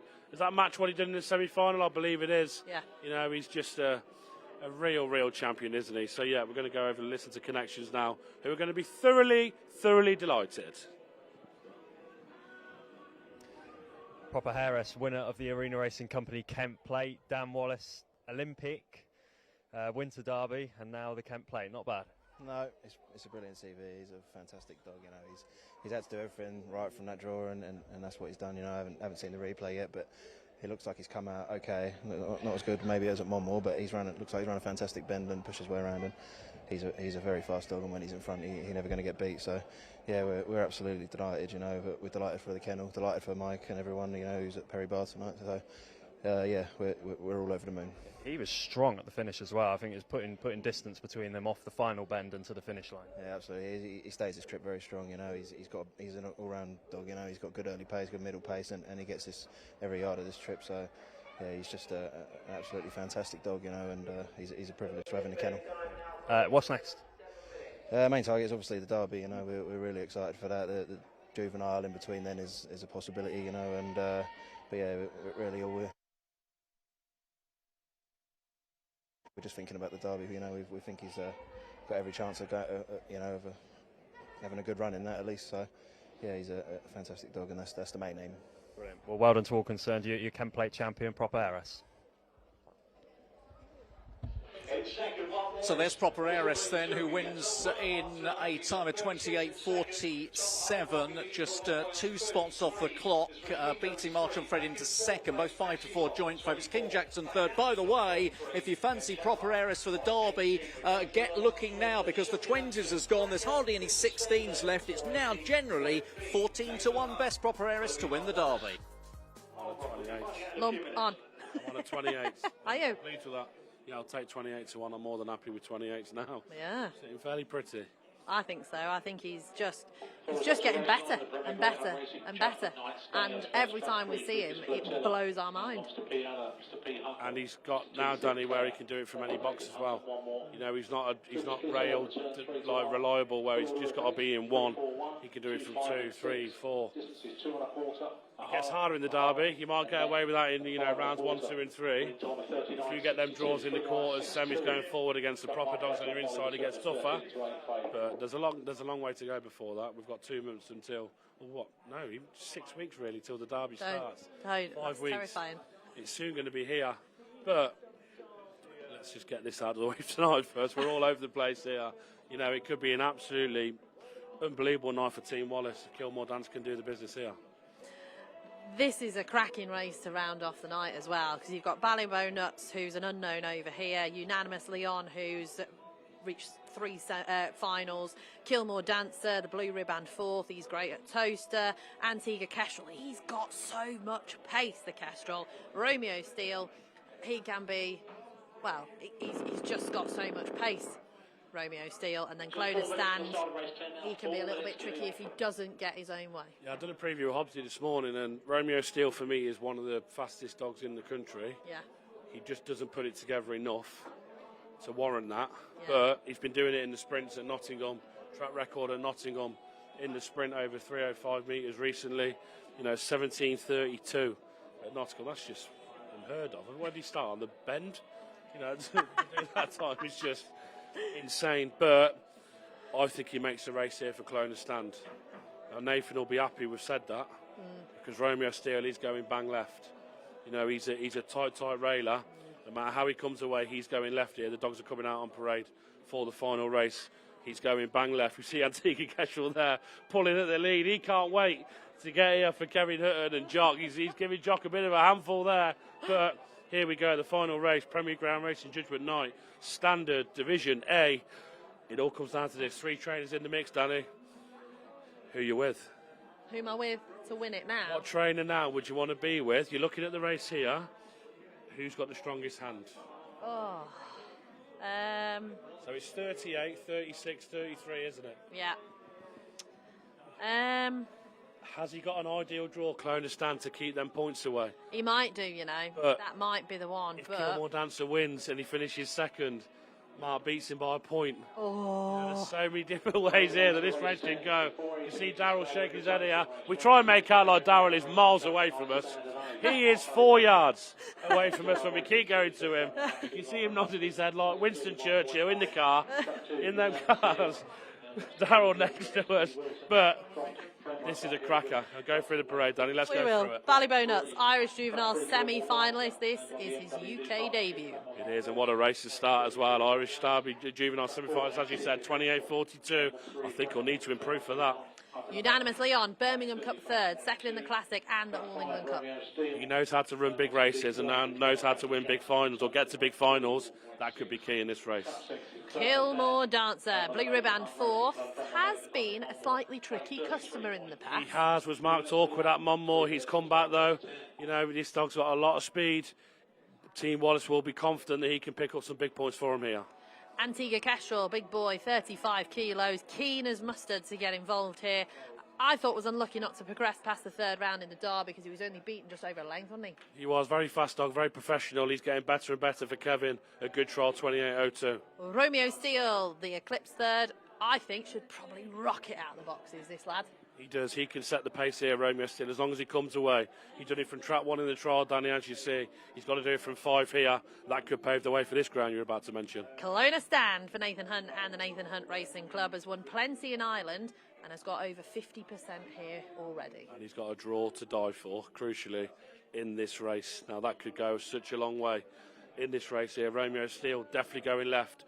If you're Kelowna stand, you want Romeo Steele to come away running, because he's going to give you all that room that you need to go. He's going to give you all that room going into the first bend. So, we're going to see the standings, Danny. We are. This is how it looks. Nathan Hunt, 38. Mark Wallace, 36. Tom Heilbron, 33. Maxine Locke, Patrick Janssens, Kevin Hutton on 24, 23 and 18 respectively. All jokers played. This is... I can't wait for this race, because we said... or you said before the night started that you thought Patrick would have it all wrapped up on race 4. It's not quite played out that way. Yeah, it looked like it might have been Tom after that. Yeah. They're still in with a chance. And you know what? Fair play to all 6 trainers. This is a tough night when the best meet the best. It really is. So massive, massive credit to all 6 connections here. Nathan Hunt, Tom Heilbron, Maxine Locke can be really proud of their team. You know, Kevin Hutton's had a winner on the card. Be important to them. Patrick, the night hasn't been how he would have wanted. Can he finish here with a winner with Romeo Steele? You've got Mark Wallace in there. Knows the time of day, knows how to do it. But let's just enjoy this with Darryl now, because this is a brilliant race, Darryl, and what a way to finish this Judgment night. Remember the very first Trainers' Championship, of course, went to a dead heat all the way back in 1977. There was only a point in it back in 2017 when Kevin Hutton just turned away Mark Wallace. This is so many connotations as to how this could pan out. Mark Wallace then hasn't won a heat, remember, so far. He's got the favourite 13-8 Kilmore Dancer. But going into this final heat, Nathan Hunt's got the 2-point lead. He's got Kelowna stand, who probably needs to lead unanimously, and is a really good point scorer for Tom Heilbron, who we thought might have had it wrapped up before everyone else realised we were underway. This is the important last heat of Judgment Night. They race away. Unanimous Liam has got the early lead. Romeo Steele's going to move into second place. They go to the bend. Nowhere to go for Ballybough. Nuts, who's pushed away. And at the back of the field, Kelowna stand is in real trouble for Nathan. Down the back straight, Romeo Steele, Pat Janssens yet to strike goal, but he leads here. He could have a play out in the final race. Unanimous Liam in second place then for Tom Heilbron. Further back in the field comes Antigua Kestrel. They're off the final bend. Romeo Steele by 3 lengths is going to take 10 for Patrick Janssen. Second place will go to Antigua Kestrel, trap 4 for Kevin Hutton, and Kilmore Dancer for Mark Wallace back in third. I think Wallace has won it, but we get it confirmed. We'll get it confirmed, but I think you're right. 5-4-3, I think it was 2-1-6, if I am correct, which I have been, I think, for a few of the races. Anyway, 5, Romeo Steele. What a run. This lad is speed. I said, Danny, for me, this dog is one of the fastest greyhounds in training. It really is. He just doesn't put it together enough. But photo for third we're hearing, but you know, Tom would have been, here we go, 5-4-3 is confirmed. Romeo Steele has beat Antigua Kestrel. Kilmore Dancer unanimously are back in 4th. We think he's gone the way of Team Wallace. We'll get that confirmed in a minute, but we're on about Romeo Steele. He beat unanimously in that trial in trap 1. To go to trap 5 and still do it, you know, it's a massive, massive performance from him. A brilliant performance from Antigua Kestrel. Yeah. As you said, Danny, before, and expect a big run from him. And look at that. The difference in some points there from 5 to 3. Yeah. Big difference, but brilliant performance from Romeo Steele. I'm glad he's done that, because this dog, he frustrates the life out of me, because I've backed him off a cliff and followed him off a cliff. He's putting it all together now over 2 bends, 4 bends. He's a fantastic ground. He really is, under the right hands. Patrick Janssen. A little bit of a consolation for Patrick, of course it is, winning that race there. And Dave Firmajar, brilliant owner and breeder. You see them coming out of the boxes here. Antigua Kestrel's moved in slightly. Apart from that, they've done well. Credit to Romeo Steele. He's kept a fairly straight line on the run to the bend, and then he's dipped in at the right time here. He's just come together with unanimously on there. That could have put other grounds off. He's gone, no, you ain't getting in my way, mate. He's cut him off the second bend, put the race to bed. And a fantastic performance from him. And Tom would have just been praying that he could get unanimously on home in second. Just a bit of a stretch when you've got strong runners in behind you chasing you. Yeah, we were kind of cheering a little bit, weren't we, with Tom Heilbron? We think Wallace has won by 2 points. has from been Nathan Hunt with Tom Heilbron back in third. And what a monumental effort from Nathan Hunt, coming as a second reserve. I know. Not a first reserve. You know, we had Ricky Holloway, unfortunately, was taken ill, and we all hope that Ricky's okay. Yeah. From Gone to the Dogs Live, we all hope that Ricky is okay, he's at home, he's got his feet up, and he's enjoying the action tonight. Because Nathan Hunt, his reserve who's coming for him, has done him extremely proud. He's done himself proud, his team proud. To get as close as that, you know, we heard Nathan say, I would have come with sixth graders earlier. Yeah. You know, just to be part of the night is a special feeling. So to get as close as he has is a brilliant performance from him. Same with Tom Heilbron. This is a night he'll never forget, the winners he's had. But it's all about Mr. Wallace. He's won at Central Park, and he's done the business here. But who won the final race of the Judgment Night, Daryl?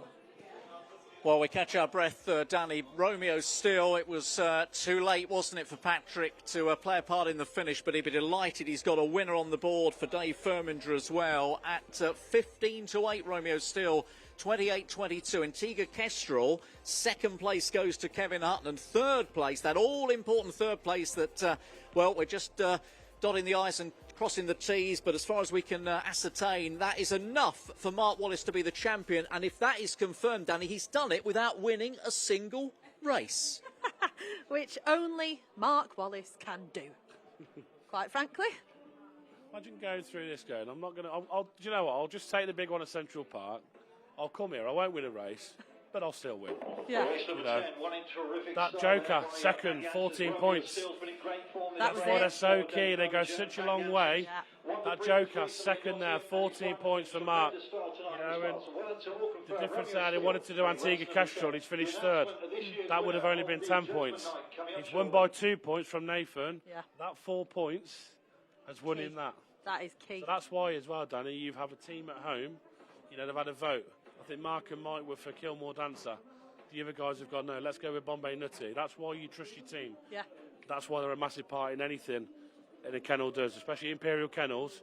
They're a massive, massive team. Yeah, they really are, and all credit to them for tonight. You know, 2 big, big wins. Let's see the final result. Mark Wallace, 41. Nathan Hunt, 39. Tom Heilbron, 36. Patrick Janssens was creeping, 33. Maxine Locke, 26. And Kevin Hutton, 25. Huge credit to all 6 trainers putting in their cream of the crop of their kennels for tonight, because we have been thoroughly entertained. We have. They've given me my favourite night I've gone to the dog so far. Yeah. I must say, you've heard it in our excitement, Danny, now we spoke. You know, it's been a completely different beast tonight. So, my favourite night, Emily, you're going to be very pleased with the outcome down there. Let's hear from you. Well done, Emily.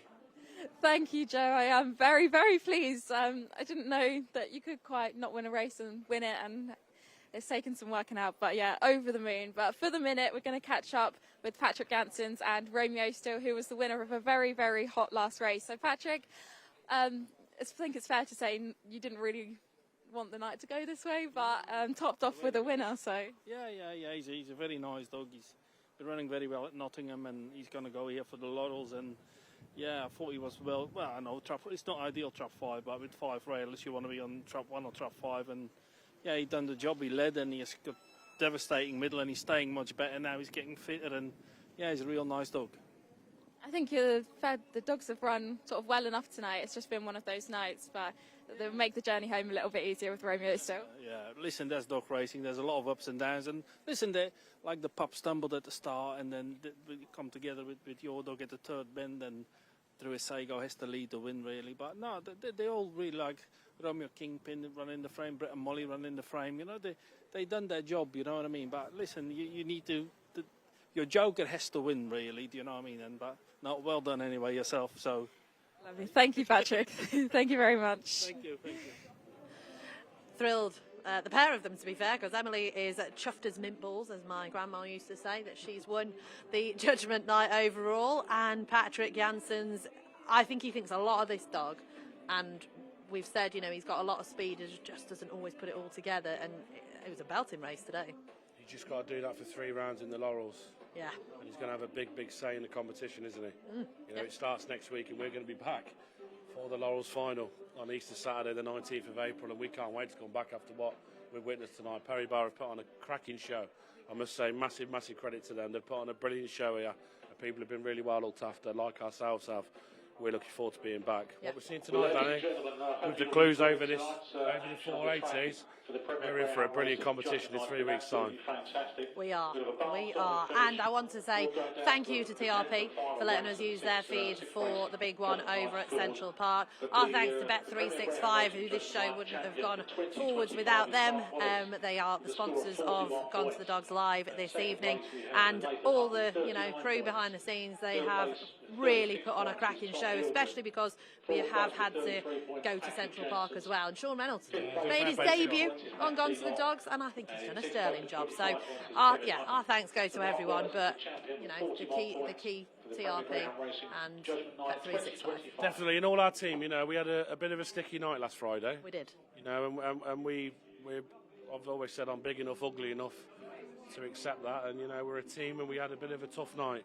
I'd like to think we've put it right tonight. We've given people a good show at home. Daryl's been brilliant on the commentaries. Hobbsy, Emily, fantastic with the interviews, pre-post race. And here we go now. We're seeing the parade, so they'll be delighted. And well done to you again, Danny. It's been a great night. We've been excited up here. Yeah. You're normally the excitable puppy. I feel like I've been tonight. You've been trying to keep me on a little bit of a lead here because it's been such a good night. It's been so exciting, and what a way to finish. It's been fantastic. Right, I think, I know Hobbsy wants to have a chat with someone, so let's go to him, shall we? This MWD partnership, wow. Haven't won a race this evening. You've ended up winning the Premier Greyhound Racing Trainers Judgment Night. We don't care. Yeah, full credit to Kennel here. All the dogs have run their hearts out. The Joker was the key thing for us. Once we got that second place, we knew we were within a chance. And full credit to the whole kennel and Mark particularly. He plays it down, but my God, he plays a massive role in what happens, obviously. So, yeah, fully deserved. It's extraordinary. He's downstairs on his own with Kilmore Dancer. Obviously the Greyhounds have a drop of water afterwards. He's looking after that. No trophy presentation yet. Dog comes first. Yeah, absolutely, 100%. And he's been running about like a flyer flying, just making sure everything was done right. He prepared everything this week. He's got over the line. He'd be delighted. I'm sure he'd be delighted. Now it's time to get the trophy. Well done. Thank you.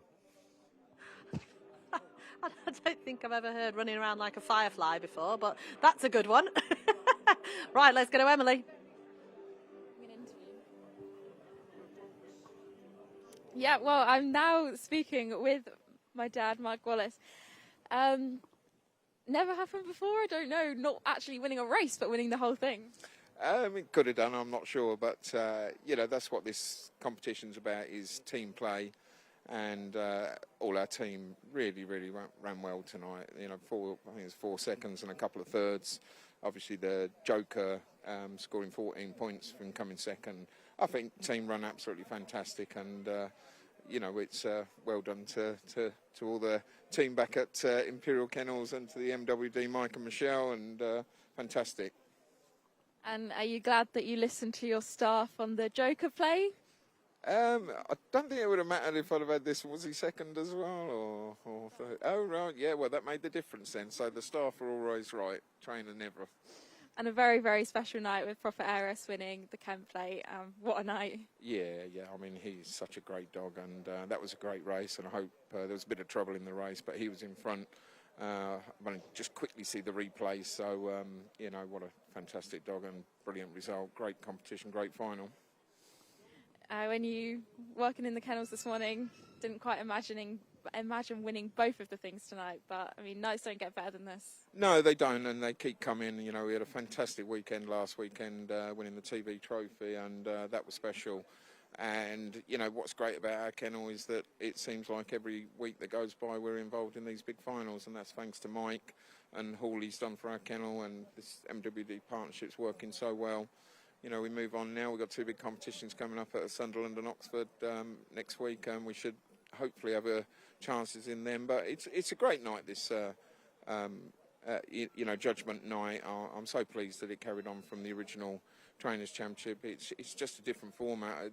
Everybody around the paddock there, I've been working there all night, has been absolutely buzzing, and it was nice to see the winners spread around, which helped us really, because we kept plugging away there, getting you know, the seconds and thirds and everything, and that's you know, it's a team effort at the end of the day. You know, 6 dogs, they've all got to score well. You can't just have one winner and the rest nowhere. You've got to be placed in as many races as you can, and this fella ran really well there. Kilmore Dancer, like, you know, he got in a lot of trouble at the first bend and then, you know, stormed through to nick the vital points that have won us for us tonight. Perfect, thank you. Well done to all the team, dogs and humans, of course. Well done indeed to the MWD Partnership and Imperial Kennels for taking the Trainers' Judgment Night. What a night we've had. But the action doesn't stop here at Perry Barr, because we're back in 3 weeks. We are heading off to Perry Barr for the Arc Laurels Night. I'm so excited. Where we are now. So, Saturday the 19th of April. Mark your card, everyone. Everyone's off. It's Easter. Well, not everyone, but majority. We're not off. Trainers won't be off. No. Trainers won't be off. That's and then true. look at this one, Danny. Well, the derby starts on the 8th of May, and we are back for the quarterfinals, the semi-finals, and the big one on the 4th of Hoping to June. have something in line for the first 3 rounds as well. It won't be live. We're doing all we can behind the scenes, working extremely hard with our brilliant team to try and bring someone for the first 3 rounds. We want to showcase all 6 rounds we do. But I can't wait to do that. But let's get the laurels done first. Yeah, the Laurels in 3 weeks. There is the big presentation, the MWD Partnership in all their glory, minus a couple there at Central Park. Yeah, they've had a great night there as well, haven't they? You know, so a team effort, and they've all done their job, and a brilliant night for MWD, Mark Wallace and the guys. So well done to all of them. Brilliant performance. Joe, it's been an absolute belter of a night. We've had some highs, lows and everything in between.